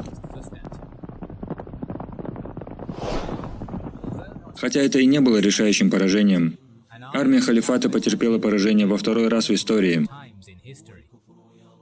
Через месяц или два после выздоровления Амр собрал свою армию из бивуаков и лично повел ее на запад в пустыню в сентябре 642 года. После месяца тяжелого марша мусульмане наконец добрались до все еще римского города, известного как Барка, который быстро сдался, не имея средств для обороны. Это был первый акт многолетнего исламского завоевания региона, который сейчас называется Магрибом. Амр направил Угбу вглубь страны от побережья, где он без применения силы успешно усмирил область засушливой пустыни между Баркой и Завилой. Бедное население быстро стало законопослушным и надежным в уплате налогов, так что Амр постановил, что часть доходов, поступающих со всего региона в Фецан, будет потрачена на борьбу с бедностью. Затем весной 643 года мусульманская армия двинулась вперед и блокировала город Триполи с римским гарнизоном. Амр разбил свой лагерь на возвышенности к востоку от города и ждал. Понимая, что такое прибрежное поселение может снабжаться морскими припасами в течение длительного периода времени. Не имея осадных орудий, у него также не было возможности разрушить укрепления. После 2 месяцев относительного бездействия 8 воинов Амра ускакали к западу от города на охоту.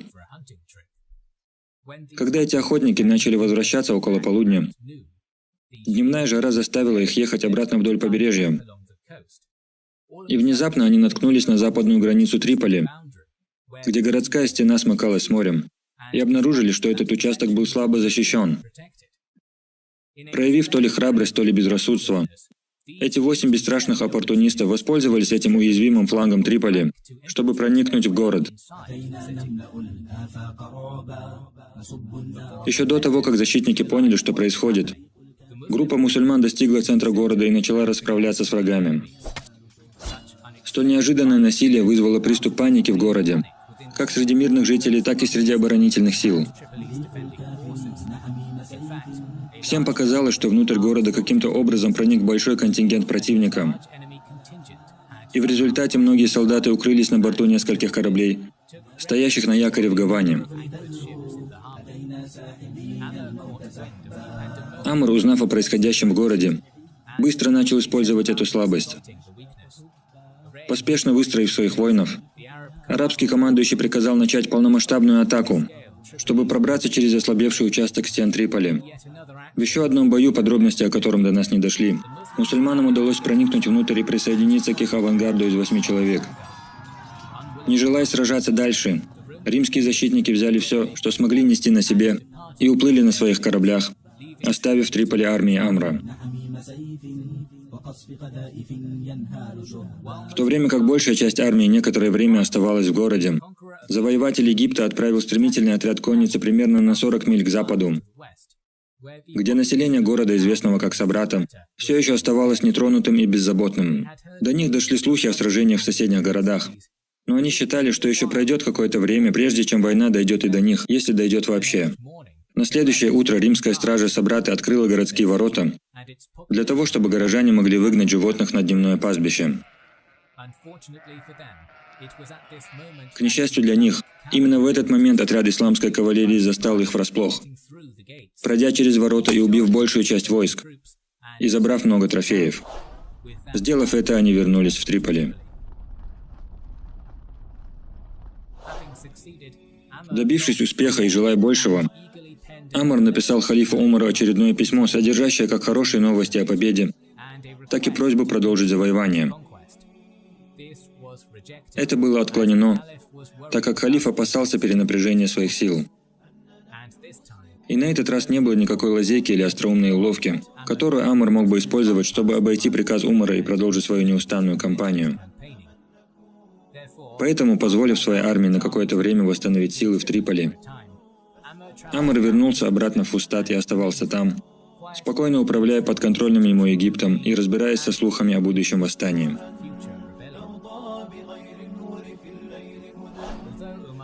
Хотя Умар пока пощадил оставшуюся часть Византийской Африки, это не продлится долго. Однако по мере того, как боевые действия в Северной Африке подходили к концу, обстановка на Персидском фронте снова накалялась.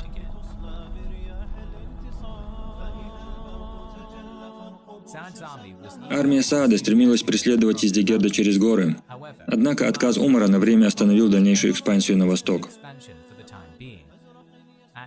По приказу халифа, Саад начал прочесывать Ирак в поисках места, где он мог бы разместить постоянный военный гарнизон. В конце концов, получив информацию от местных жителей, Саад нашел многообещающий участок земли в Суристане, где, как говорили, земля густая, хорошо орошенная и заросшая чертополохом. Здесь он построил колонию, которая превратилась в город Куфа. Далеко на юго-востоке другой мусульманский рейдерский отряд из 800 человек во главе с Утбой бин Газваном вел поиски для собственной базы и наткнулся на засушливую местность, покрытую скалами, где Утба и начал работу над поселением, которое в конечном итоге превратилось в современный город Басру. Казалось, что граница между халифатом и империей сасанидов затвердеет в горах Загроса, что даст Сааду и Умару некоторое время для рассмотрения административных вопросов. Однако статус-кво после Джалулы продлился недолго. Не желая смириться с ужасной потерей своего центра Месопотамии из-за надменной имперской гордыни, сасаниды продолжали поддерживать военные действия против халифата во главе с Хурмузаном, главой одной из главных семей Персии. Во время отступления из Кадисии Хурмузан отделился от основной колонны со своим личным отрядом выживших и вернулся в свои поместья в Хузистане. Эта территория образовала уязвимый участок, будучи единственной оставшейся имперской территорией сасанидов к западу от гор Загрос. Имея мало шансов противостоять согласованному мусульманскому вторжению, Хурмузан решил пойти в атаку. С передовой базы крупнейшего города своей провинции, Ахвазы, персидский генерал начал совершать быстрые набеги в район Мейсана еще в 638 году. По мере того, как эти атаки участились, Хурмузан установил 2 дополнительные базы еще дальше на запад, недалеко от Маназира. Утба не мог справиться с персидскими атаками, имея в своем распоряжении всего 800 солдат, и решил обратиться за помощью к Сааду. В ответ командир приказал Нуману бин Мукаддину с несколькими тысячами воинов укрепить силы Утбы. Объединенные силы мусульман начали молниеносную кампанию, которая нанесла поражение армии Хурмузана на ее передовых базах и отодвинула границу на восток к реке Карун. Ослабленный потерями в этих сражениях, персидский полководец заключил неустойчивый мир с двумя генералами мусульман, утвердив, что подчинится сюзеренитету халифа. Остаток 638 года прошел без дальнейших боевых действий на Персидском фронте, за исключением одного события под названием Фарское фиаско. Один из генералов Саада и губернатор беспрецедентной провинции Бахрейн, Ула бин аль-Хадрами, предпринял опасное решение по переброске морского десанта через Персидский пролив, высадившись на побережье Фарса. Силы мусульман направились к Персеполю, сумев одолеть небольшое ополчение ценой больших потерь, прежде чем были окружены и пойманы в ловушку сасанидами. Узнав о том, что сделал Хадрами, военно-морской флот мусульман пришел в ярость, но все же послал Утбу на выручку осажденному наместнику, после чего тот был уволен с должности. Хурмузан использовал передышку, возникшую в результате его перемирия с мусульманами, чтобы набрать еще больше солдат, получив также и имперское подкрепление от Хулвана. Получив подкрепление, он воспользовался лазейками в пограничных условиях договора в качестве предлога для возобновления боевых действий в начале 639 года. Новый губернатор Басры, Абу Муса, знал о приказе своего халифа не захватывать больше никаких персидских территорий. Поэтому он написал Умару письмо с объяснением ситуации и просьбой совета. Умар ответил приказом взять Ахваз и остановить атаки Хурмузана. Это побудило Абу Мусу двинуть свои войска к реке Карун и сразиться с владыкой персов, расположившимся на противоположном берегу. Чувствуя уверенность в своих силах, Хурмузан пригласил армию мусульман перейти через реку, чтобы сокрушить их в решающем сражении. Абу Муса с радостью согласился, перейдя через мост к северу от города. В результате он одержал победу над провинциальными силами сасанидов в изнурительной битве и заставил Хурмузана бежать в Рам-Хормаз. Типичное агрессивное преследование арабской кавалерии вынудило разбитого полководца персов отступить еще дальше на восток. Заняв хорошую позицию за еще одной рекой, Хурмузан начал вести переговоры с мусульманами о мире, предлагая признать их завоевание Ахваза и сохранив при этом остаток своих территорий. Тем не менее, сасанидские подкрепления хлынули в северный Хузестан в таком большом количестве, что приготовление к очередной военной кампании уже невозможно было скрыть. В это время губернатором Куфы вместо Саада стал Аммар бин Ясир, который отправил войска к Абу Мусе, чтобы подавить персидскую угрозу без промедления. Из Ахваза Абу Муса нанес удар по войскам Хурмузана у города Рам-Хормаз, разбив их в быстром сражении и впоследствии захватил большую часть восточного Хузестана. Хурмузан отступил на север, к месту сосредоточения сасанидов в Шуштаре, хорошо укрепленному и обнесенному стеной городу в предгорьях Загроса. Неуверенный в своей способности взять такую крепость имеющимися силами, Абу Муса получил подкрепление в числе 1000 воинов из Куфы. С этими дополнительными силами Абу Муса продвинулся на север, захватил Шуштар и вместе с ними самого Хурмузана, а затем относительно быстро захватил древнейший город Суза. Вернувшись в Басру после этой победы, Абу Муса послал подчиненного для захвата последнего гарнизона в Хузестане. Это был Джунди Шапур, который был взят в конце года. С захватом этого последнего города весь Хузестан и территория сасанидов к западу от Загроса теперь оказались под властью мусульман. Несмотря на потерю Ирака, сасанидская Персия к востоку от скалистого барьера по-прежнему оставалась сплоченной и могущественной империей, с лояльными территориями вплоть до Индии. После взятия Хузестана армии Абу Мусы, Ездигерд разослал всем оставшимся провинциям срочный приказ собрать войска и направить их на Хаванд, город на главной транспортной дороге в сторону запада. На протяжении всего последнего квартала 641 года контингенты из городов Ирана и других стран, как Исфахан, Рей и Хамадан, и многие другие, прибывали в Нахаванд, пока на рубеже года не собралась армия численностью около 60 000 человек. В то же время, эта грозная сила была последним шансом Ездигерда повернуть войну в свою пользу. Если он проиграет сейчас, то потеряет все. Генерал сасанидов по имени Мардан-Шах был назначен руководить армией. Он обратился к людям со словами: «Умар придет за вами, если вы не придете за ним. Он уже захватил столицу вашей империи и погрузился в землю вашего императора». Персидский пограничный командир на службе халифата заметил это массовое наращивание войск и тут же сообщил об этом Аммару бин Ясиру в Куфе, который немедленно направил информацию Умару.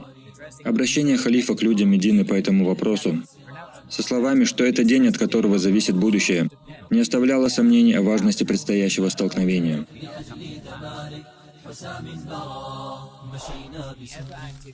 Всегда активный халиф заявил о своем намерении присутствовать на поле сражения, но его советники отговорили его от этого, указав, что в этом нет необходимости. Более спорным вопросом было выделение военных ресурсов. Усман хотел, чтобы была собрана вся армия халифата, но двоюродный брат и зять Мухаммада Али ибн Аби Талиб не согласился с этим, напомнив Усману, что оставление других границ побудит византийцев, эфиопов и других отвоевать свои старые провинции. Вместо этого он предложил сформировать ядро полевой армии из войск, находящихся в Куфе, Басре и вдоль персидской границы, дополнив их свежим подкреплением из новобранцев и ветеранов из Аравии. Умар согласился с Али и назначил командовать превентивным ударом ветерана Кадисии и завоевателя Сузы, Нумана бин Мукаллина. С энтузиазмом восприняв приказ халифа, Нуман собрал свои войска, двинулся на восток от Куфы и переправился через Тигр, встретившись по пути с рядом других пограничных частей.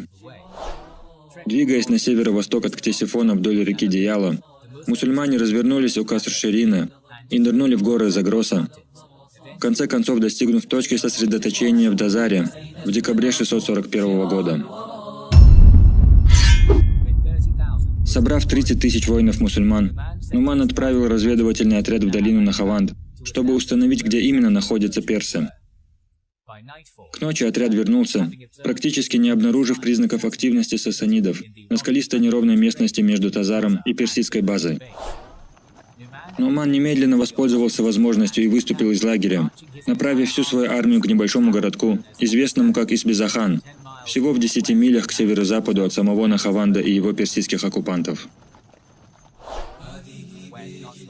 Когда вскоре после этого Мардан-Шах узнал о приближении захватчиков, в ответ он вывел из города всю свою армию. Готовясь к финальной битве, он построил огромные полевые силы сасанидской Персии в виде Г-образного крюка, огибающего высокогорный рельеф, известный как Коричневый хребет. В то время как его солдаты были расположены на выгодных позициях лицом вниз по склону, сам Мардан-Шах занимал позицию на вершине, откуда имперскому командиру открывался отличный обзор всей местности. Эта умело выбранная оборонительная позиция имела множество территориальных преимуществ, усиливающих ее мощь. Перед линией сасанидов был небольшой ручей, вдоль берега которого Мардан-Шах расположил минное поле из антикавалерийских колтроб. Кроме того, его правый, короткий край перевернутой Г-образной формации, находился на укрепленном селении Арданшахского хребта высотой 3000 футов, в то время как более длинный, обращенный на юго-восток левый фланг был защищен развилкой ручья. Столкнувшись с этой естественной крепостью и не имея большого выбора вариантов, Нуман выстроил своих воинов вдоль всего фронта Мардан-Шаха, находящегося по другую сторону реки, оказавшись лицом к подножию склона. Брат генерала-мусульман Нуаим возглавил короткую часть Г-образного построения. Хузайфа бин Аль-Яман командовал правой частью, а Каака бин Амр возглавлял кавалерийский резерв халифата. Сам же Нуман был в центре. Мардан-Шах имел потенциальную возможность нанести превентивный удар по неподготовленным позициям мусульман уже в процессе их построения. Однако, либо из-за большой уверенности в своих подготовленных укреплениях, либо из-за опасений покинуть их, памятуя о предыдущем поражении при Джалуле, полевой командующий империей остался на месте, позволив Нуману завершить формирование своих сил. Это бездействие, возможно, и не являлось ошибкой, так как мусульмане находились далеко от своих баз в Ираке и могли либо разбиться головой об опасные персидские укрепления, либо ждать, истощая свои припасы и в результате отступив в смертельно опасных условиях. Через час после исламской полуденной молитвы когда солнце достигло зенита. Вся мусульманская армия начала атаку прямо на оборонительный пояс Мардан-Шаха. Достигнув ручья Вади, пехота и кавалерия атакующих были встречены смертоносным дождем персидских стрел, выпущенных лучниками, имеющими роскошь стрелять вниз по склонам. Что еще хуже, всадники Каака стремглав врезались в колтропы, что привело к увечьям и обездвижило многих лошадей. Несмотря на все это, люди Нумана продвигались вперед по всему фронту, ослабленные на протяжении всего пути огнем стрел. Затем, поднявшись в гору, мусульмане врезались в ряды сасанидов, и обе стороны встретились в ожесточенной рукопашной схватке. Началась жестокая битва на истощение, в которой почти не осталось места для тактических уловок и мастерства, только лишь численный вес, личная доблесть, сила и дисциплина. На некоторых участках линии, возможно под командованием Нуаима, где уклон был более пологим, мусульманам удалось временно оттеснить солдат Мардан-Шаха. Но каждый раз персы контратаковали и отбрасывали их на исходные позиции.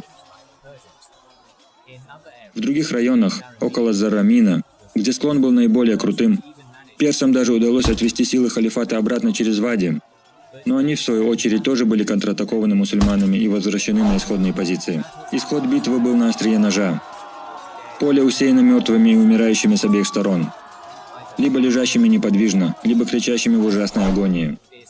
Это массовое убийство продолжилось до наступления темноты, когда мусульмане, потерявшие надежду прорвать линию персов в эту ночь, отошли и удалились в свой лагерь. Ночные часы прошли без контактов, потому как обе стороны были заняты своими павшими и ранеными товарищами. Однако с рассветом следующего дня Нуман построил свою армию и, как бы это ни было сложно для понимания, предпринял еще одну лобовую атаку через ручей, продолжавшуюся весь день. После того, что историк Акрам поэтически назвал трагической жатвой смерти, мусульмане снова отступили, без победы и сильно окровавленные.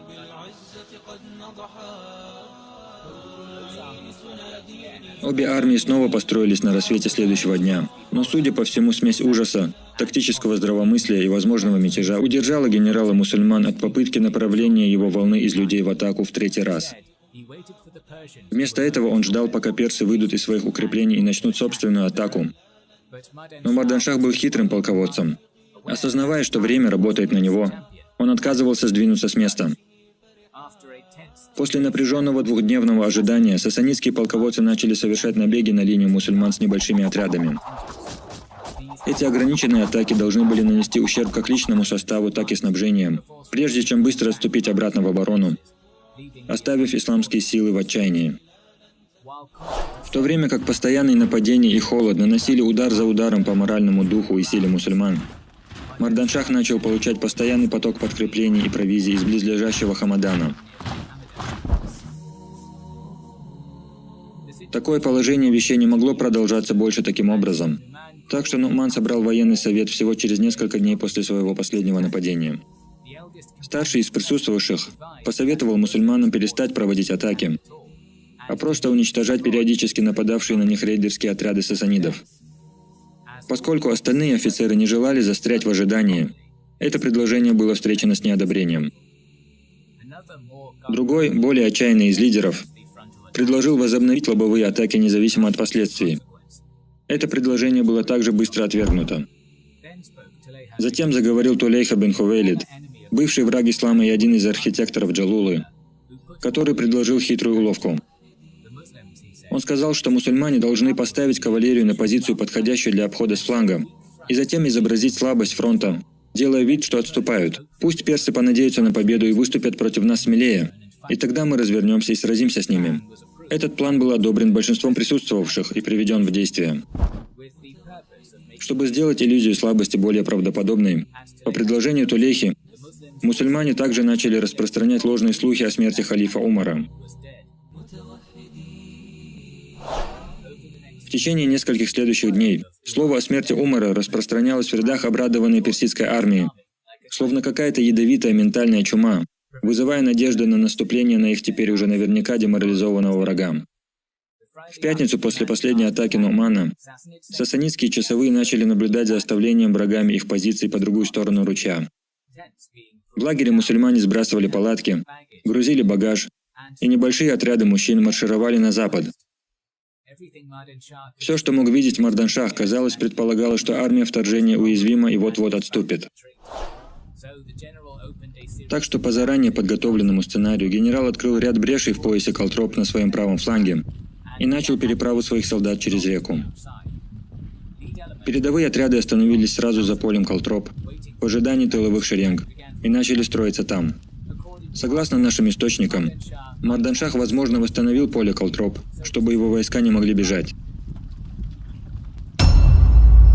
Якобы отступающая пехота мусульман развернулась, увидев, что ее вот-вот ударят сзади, и поспешно построилась для боя.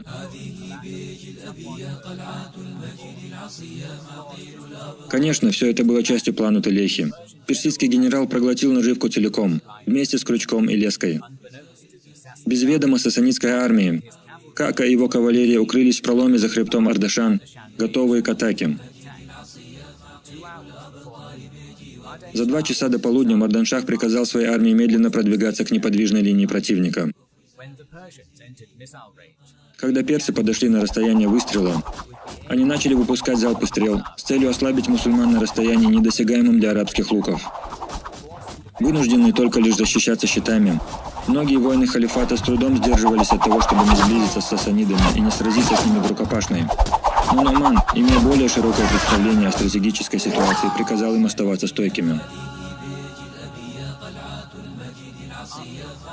Спустя какое-то время, ослабив мусульман огнем стрел, Мардан-Шах начал полную атаку. Это был ключевой момент битвы, так как эта атака окончательно оторвала имперский правый фланг от Ардашанского хребта и близлежащего укрепленного селения.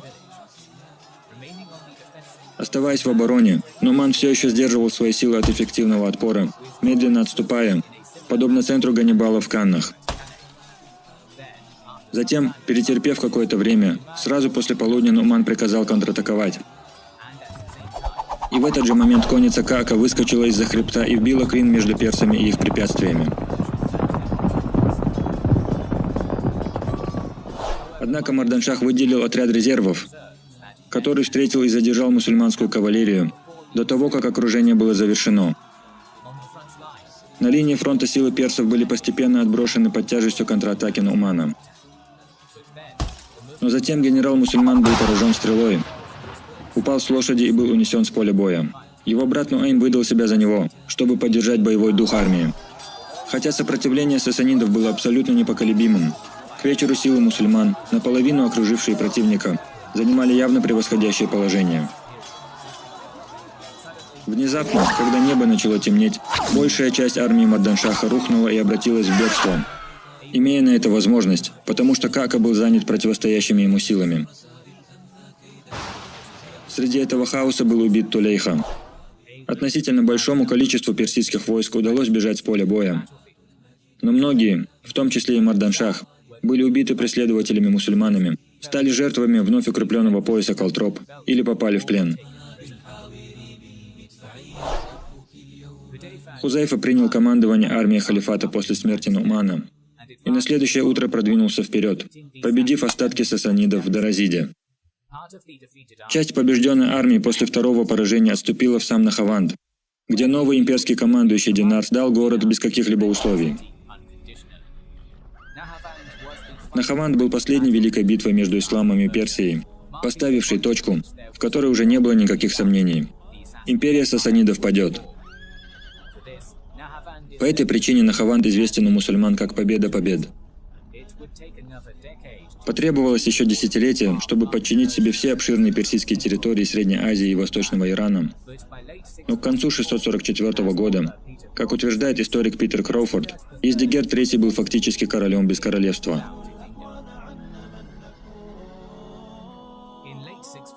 На египетском фронте, после того, как Амр вернулся из своей экспедиции против так называемого Ментаполиса в конце 643 года, он вернулся в Медину, чтобы встретиться с Омаром, с которым у него уже были несколько напряженные отношения, возможно, после случая с нераскрытым письмом.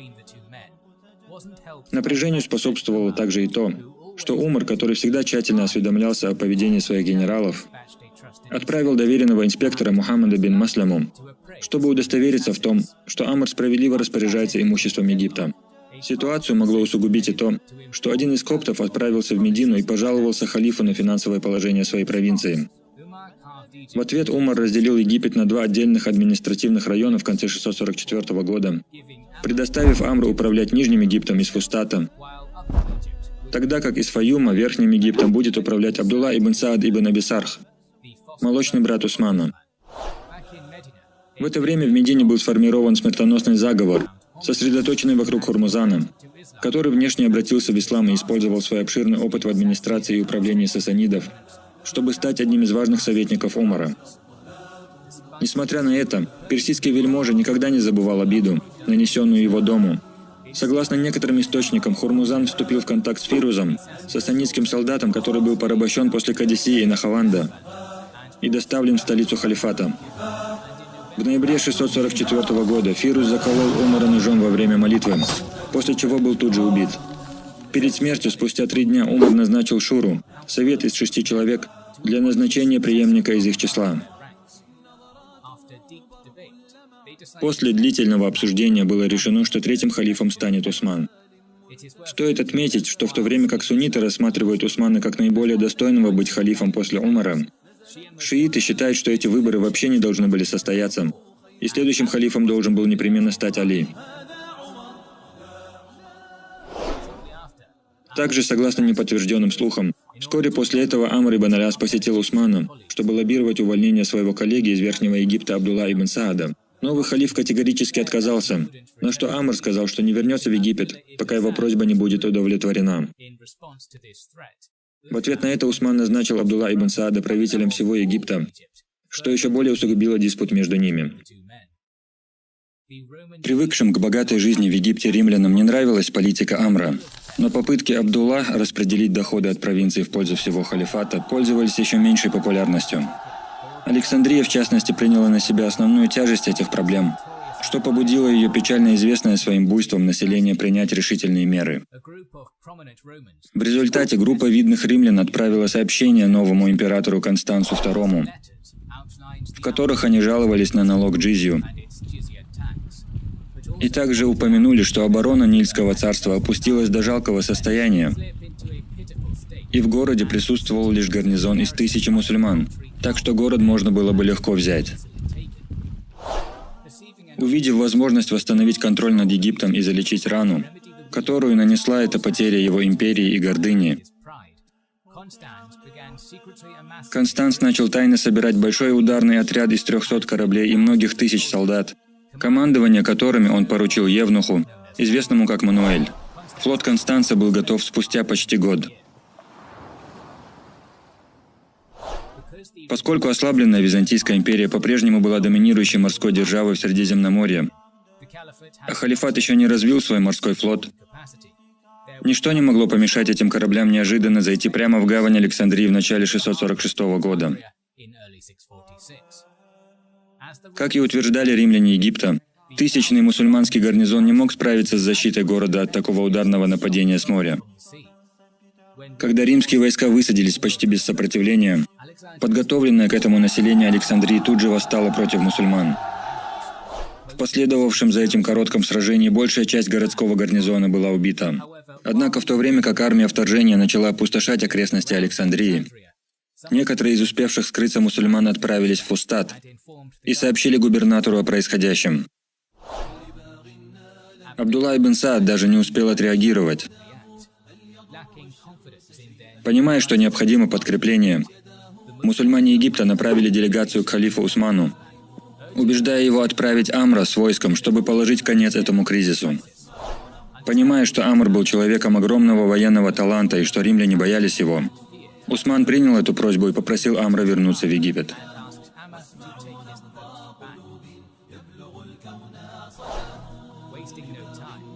Не теряя времени, человек, уже однажды победивший римлян, как можно быстрее отправился в Фустат, чтобы повторить свое достижение.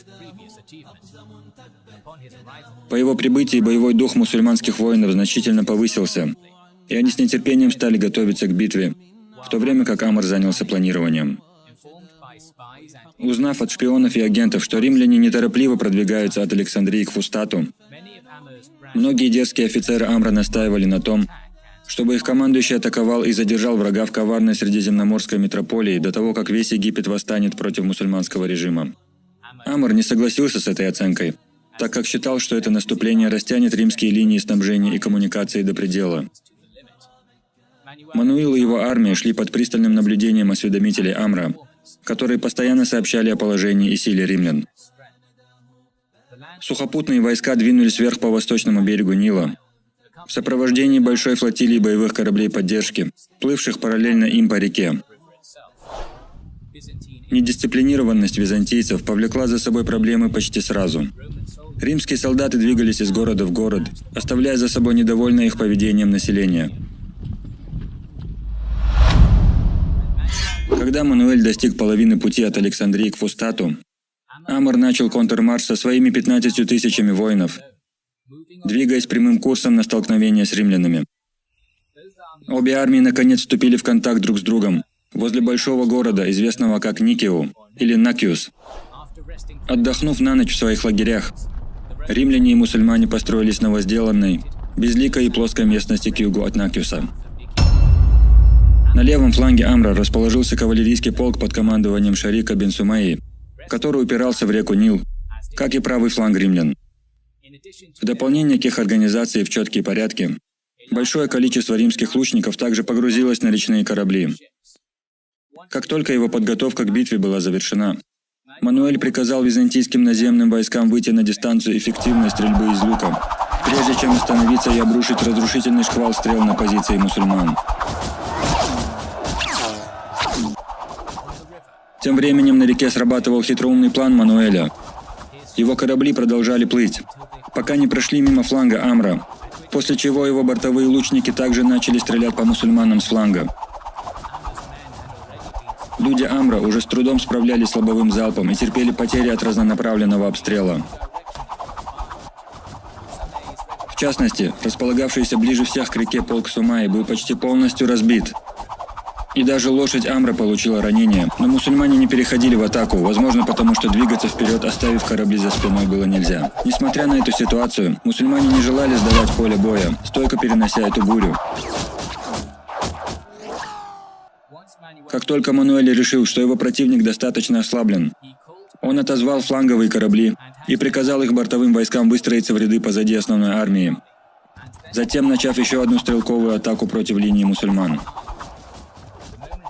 В тот момент, когда византийский генерал Евнух приказал остановить свой контробстрел, последовал приказ пехоте продвинуться вперед на расстояние копья и меча. Хотя ранее мусульманские армии, как правило, считались наиболее предрасположенными к ближним боям, римлянам, тем не менее, удалось атаковать ослабленное войско Амра с большой яростью, ломая их и без того пошатнувшуюся линию. Полк Сумайи, выдержавший основную часть удара с моря, окончательно был сломлен и перешел в отступление. Амр поспешно отвел остальных людей от атаки римлян и остановился на небольшом расстоянии, чтобы перегруппироваться, насколько это было возможно. Однако Мануэль, полагая, что мусульмане уже разбиты, не стал продвигаться вперед, чтобы прикончить своего врага, а просто ждал на том же месте, возможно, опасаясь попасть в традиционную мусульманскую ловушку.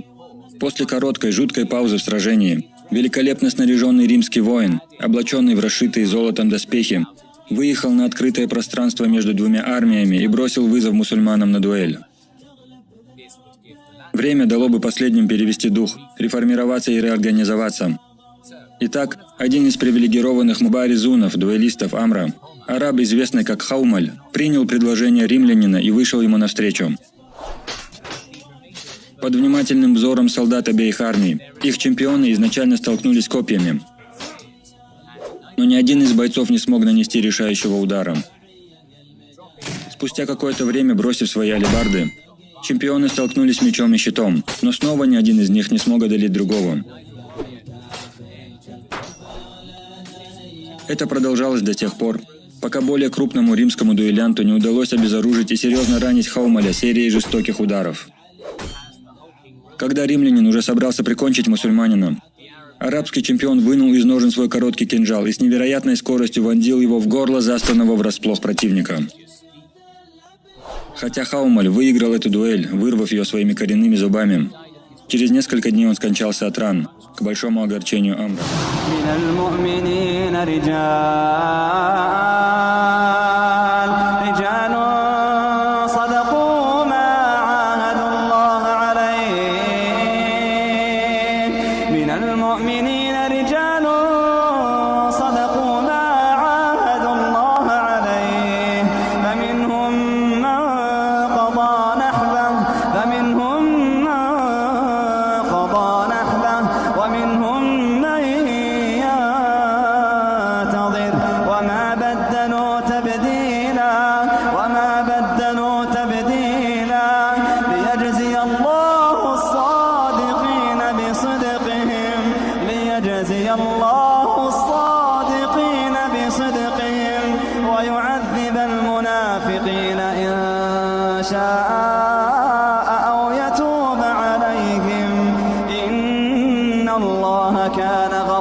Намеренно Хаумаль растянул этот бой ценой своей жизни или нет, но эта дуэль дала генералу мусульман время на то, чтобы привести свою армию в порядок.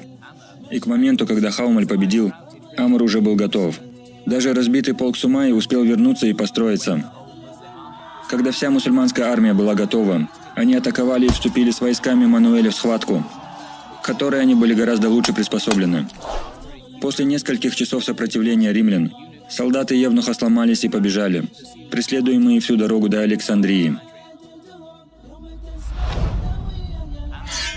Амр поднял несколько катапульт и запустил их в непокорный город, чьи собственные артиллеристы открыли ответный огонь. Обороне удавалось выстоять под таким обстрелом, пока один из привратников, Ибн Бассана, не предложил Амру пропустить его войска внутрь в обмен на безопасность его семьи и имущества. Условия, которые командующий мусульман счел приемлемыми. В результате, в какой-то момент 646 года ворота Александрии были открыты, и исламская армия хлынула внутрь. С любым противодействующим отрядом римлян быстро расправлялись, и даже подоспевающие подкрепления были оттеснены. Когда мятежный город окончательно пал во второй раз, выжившие имперские солдаты отступили к своим кораблям и уплыли. Прежде чем месть за 1000 убитых мусульман привела к полному опустошению древней средиземноморской метрополии от ее побежденных жителей, к Амру подошел неизвестный мусульманин с просьбой помиловать этих людей. Хотя завоеватель Египта был отнюдь не мягким по натуре человеком, красноречие его собеседника произвели на него такое впечатление, что Амр незамедлительно приказал прекратить бойню.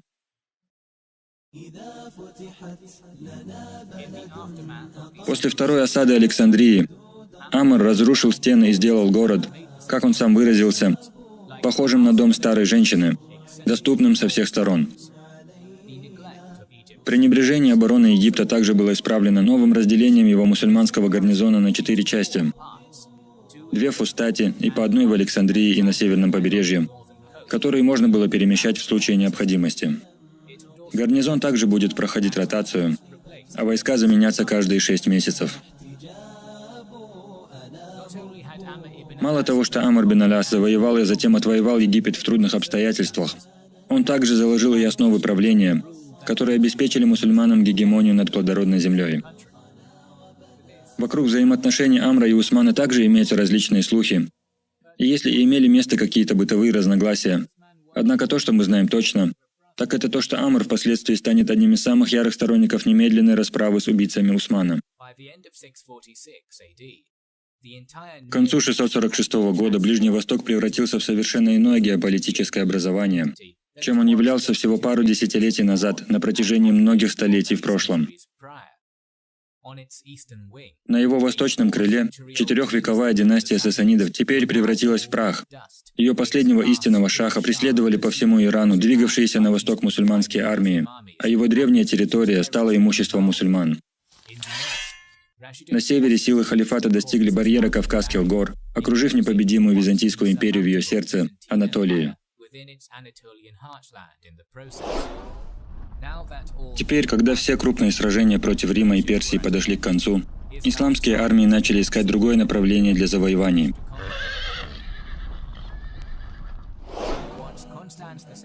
Как только контратака Констанца II на Египет была отражена, Молочный брат Усмана Абдулла ибн Саад начал набеги на римско-берберские земли к западу от своей новой провинции. Эти небольшие экспедиции быстро увенчались ошеломляющим успехом, принеся огромное количество рабов, крупного скота и других богатств. Полагая, что и римская Африка принесет легкую и щедрую награду, если ее прижать, Ибн Саад написал Усману, прося разрешения начать крупную кампанию на запад. Усман согласился с оценкой Абдулла и издал указ о формировании в Аравии 10-тысячного войска, состоящего из воинов из различных племен. Это была относительно молодая армия, и в ее рядах был сын Амра, 2 сына Умара и 2 сына вождя Амиядов Аль-Хакама, одним из которых был будущий Марван I. Свежесобранные силы мусульман были готовы к войне в начале 647 года и двинулись в Египет, присоединившись к Абдулла ибн Сааду в Фустате всего несколько недель спустя. Здесь эти 10 тысяч прибывших воинов соединились еще с 10 тысячами египетской армии Ибн Саада, доведя итоговое число армии до 20 тысяч. С этим отрядом вторжения, состоящим в основном из верховых на лошадях и верблюдах, Абдулла двинулся на запад. Эта часть побережья Средиземного моря стала свидетелем некоторых из самых драматичных событий древнего мира в течение нескольких столетий. Отец императора Ираклия ранее был правителем этого крупного африканского экзархата,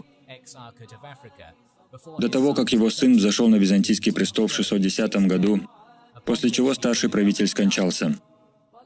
Незадолго до его смерти в 614 году Ираклий назначил экзархом Патриция, известного как Григорий.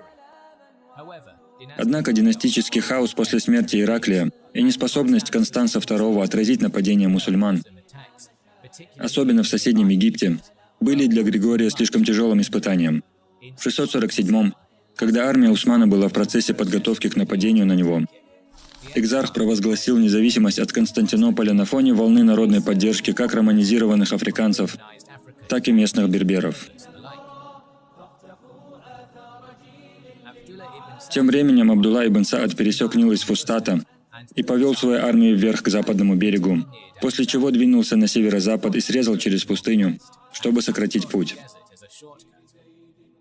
Спустя еще несколько дней его 20 тысяч вышли на Средиземноморскую прибрежную дорогу, идя по ней, пока, наконец, после 6-недельного пути, Абдулла не достиг Барки, города, который его предшественник Амр захватил много лет назад. Далее мусульмане прошли еще 700 миль вдоль побережья Средиземного моря, вокруг залива Сирт, терпя палящие испытания североафриканского лета. Арабы были привыкшими к таким засушливым условиям и выросли в них.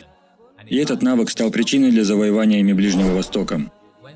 Когда армия халифата наконец достигла Триполи, ближе к сердцу владения Григория, ее воины обнаружили, что сильно укрепленный город закрыт от них, вопреки дружескому приему, оказанному им в Киренайке. По примеру Амра 50 годами ранее, Абдулла заблокировал Триполи на его сухопутном фланге и осадил его.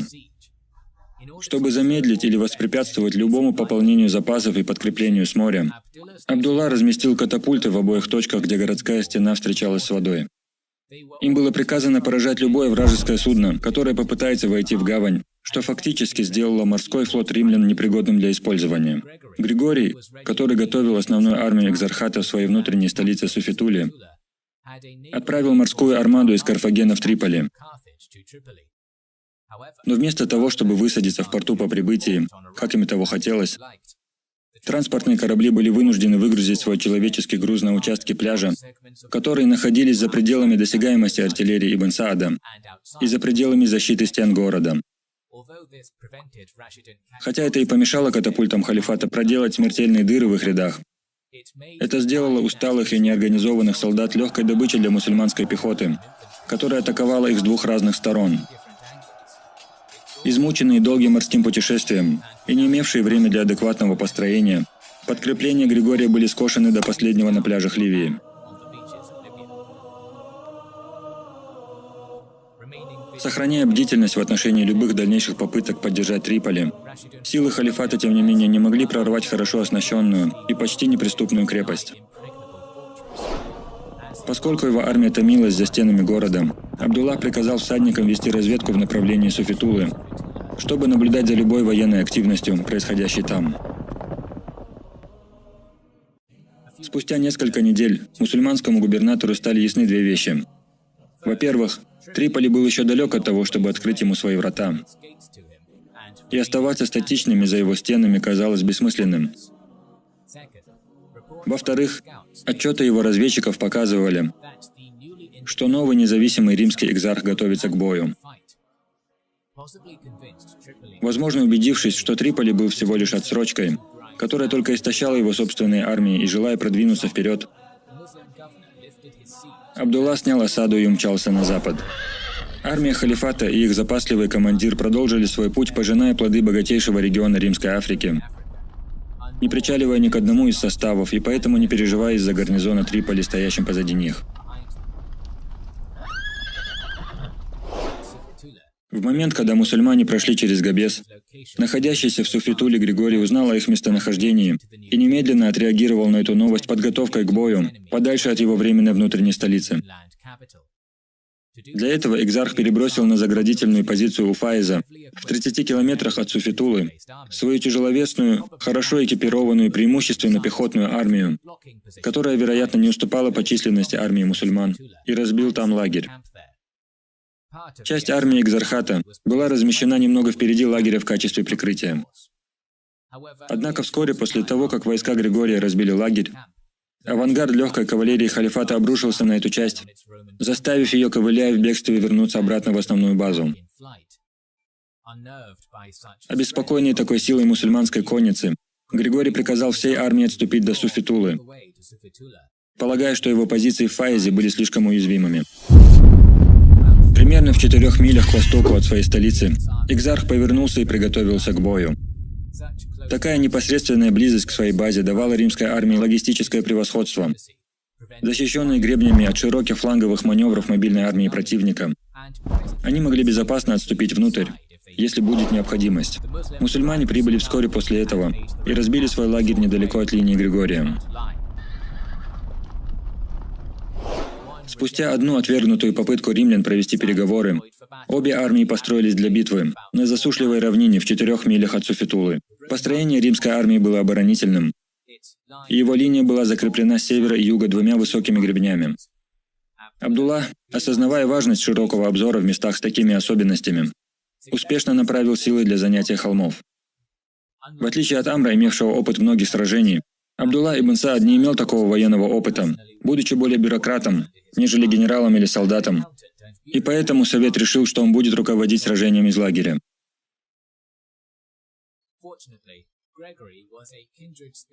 Не избалован военным опытом был также и Григорий, который наблюдал за сражением со своего трона внутри стен Суфитулы.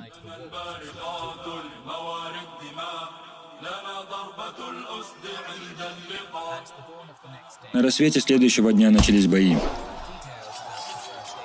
Подробности о первых днях Суфитулы в наших источниках не ясны и скудны. Но очевидно, что бой был невероятно жестоким, кровавым и непрерывным. Хотя поле боя представляло из себя плоскую равнину, гребни на обоих флангах препятствовали любым обходным маневрам и реализации тактических уловок. После нескольких таких равных боев Григорий решился на покушение на вражеского вождя, чтобы отрубить голову арабской змеи, передав соответствующие указания.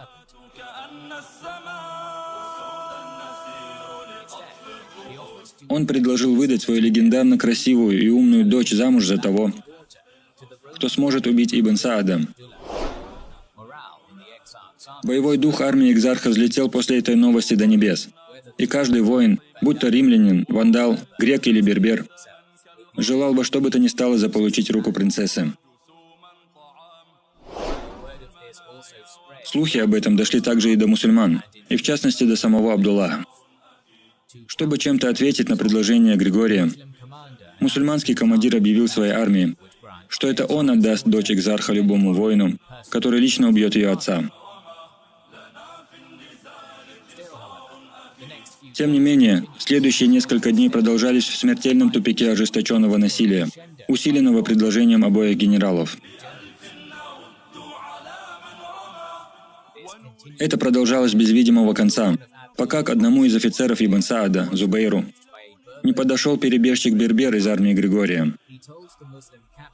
Он сообщил мусульманину, что поскольку бои до сих пор велись довольно далеко от стен города, позиция экзарха у северных ворот Суфетулы была очень слабо защищена. Наделенный этой важной информацией и также о наилучшем маршруте для использования этой возможности, Зубейр изложил свой план командиру мусульман и получил руководство мобильным резервом армии из около 2000 человек.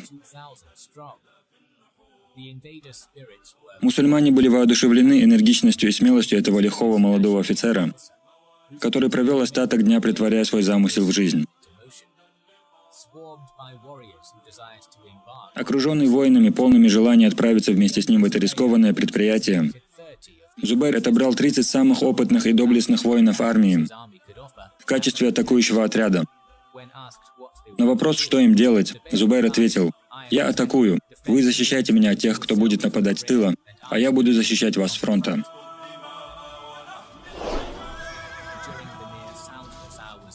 В почти беззвучные часы ночи, отдав все необходимые приказы, Зубейр расположился со своими 30 воинами и остальными всадниками мобильного резерва за северным гребнем Суфетулы. Затем, когда наступило утро, обе армии сомкнулись друг с другом и начали сражение, словно ничего и не произошло. В полдень, когда жара достигла своего пика, армии разорвали соприкосновение и отступили. Римляне сделали это быстро, а мусульмане подозрительно медленно. Отвлеченный сражением, Григорий, его спутники и охрана не заметили, как Зубейр и его банда смельчаков галопом въехали в город через то, что стало известно как ворота предательства.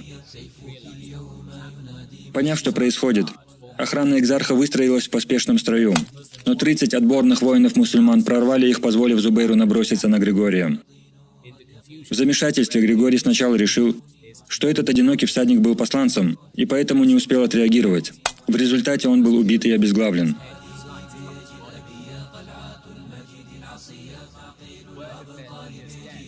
Весть о смерти вождя быстро достигла отступающей римской пехоты, вызвав ужасное замешательство и обескуражив солдат.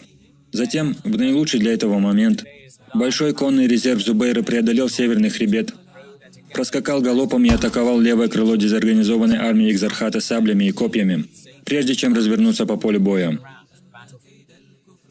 Одновременно с этим основная часть мусульманской пехоты развернулась и двинулась в атаку, вовлекая упорного врага в безвыигрышный бой. Под давлением арабской пехоты с фронта и обездвиженная быстрыми всадниками мусульман со всех сторон, римская армия была разбита, а ее солдаты рассеялись во всех направлениях в попытке бегства. Кавалерия Зубейра нанесла римлянам огромный урон, и за короткое время трупы римлян, берберов, вандалов и греков усеяли равнину за пределами Суфетулы.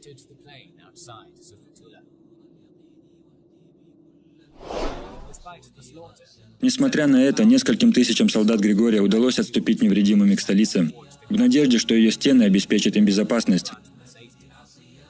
Но этот день не был счастливым для них. Зубейр, ловко расправившись с экзархом, послал небольшие эскадроны, чтобы удержать все ворота Суфетулы, не давая ни войти, ни выйти.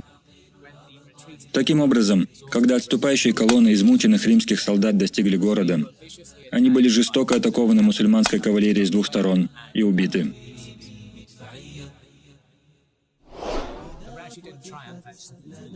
Триумф халифата в Суфетуле часто позиционируется как момент, в который Римская Африка была навсегда потеряна для империи.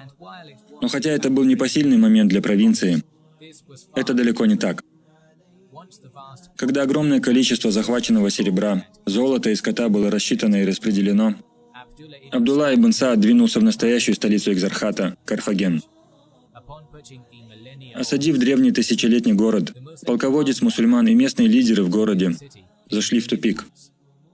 Не было никаких шансов, что осаждающие смогут взять Карфаген с его растянутыми путями снабжения с помощью едва функционирующих осадных средств.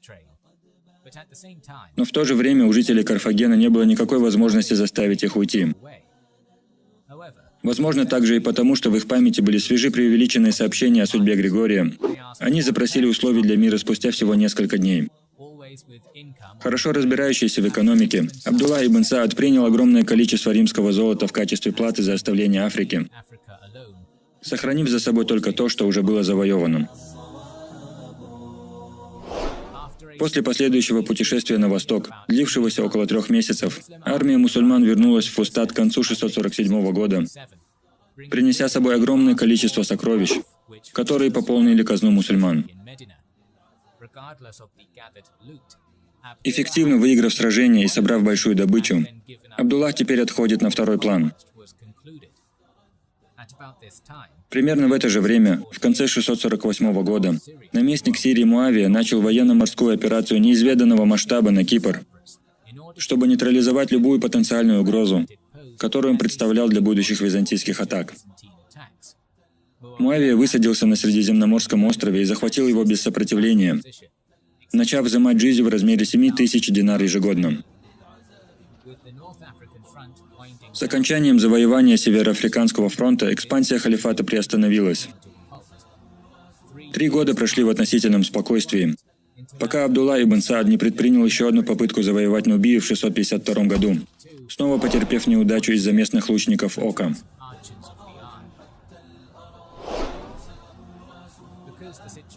Поскольку ситуация на суше между Восточным Римом и халифатом застыла в Таврских горах, обе стороны начали искать преимущества в море. Если Константинополь сохранит свое военно-морское превосходство, он будет иметь возможность высаживать десант в Сирии, Египте или Африке. Однако, если халифат узурпирует этот контроль, они смогут превратить Средиземноморье в мусульманское озеро и даже угрожать великому имперскому городу. По этой причине египетский правитель и римский император переориентировали свои усилия на строительство огромного флота кораблей, с помощью которого можно было бы доминировать на море. В 654 году арабские и римские флоты встретились у берегов Ликии в так называемой битве на мачтах.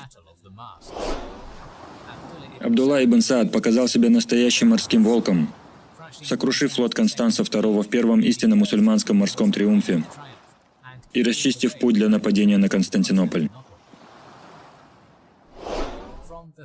Из статуса порабощенного, презираемого и никому не нужного народа пустыни, арабы вырвались из своей древней родины подобно непреодолимой песчаной буре, сметя все на своем пути всего за 2 десятилетия.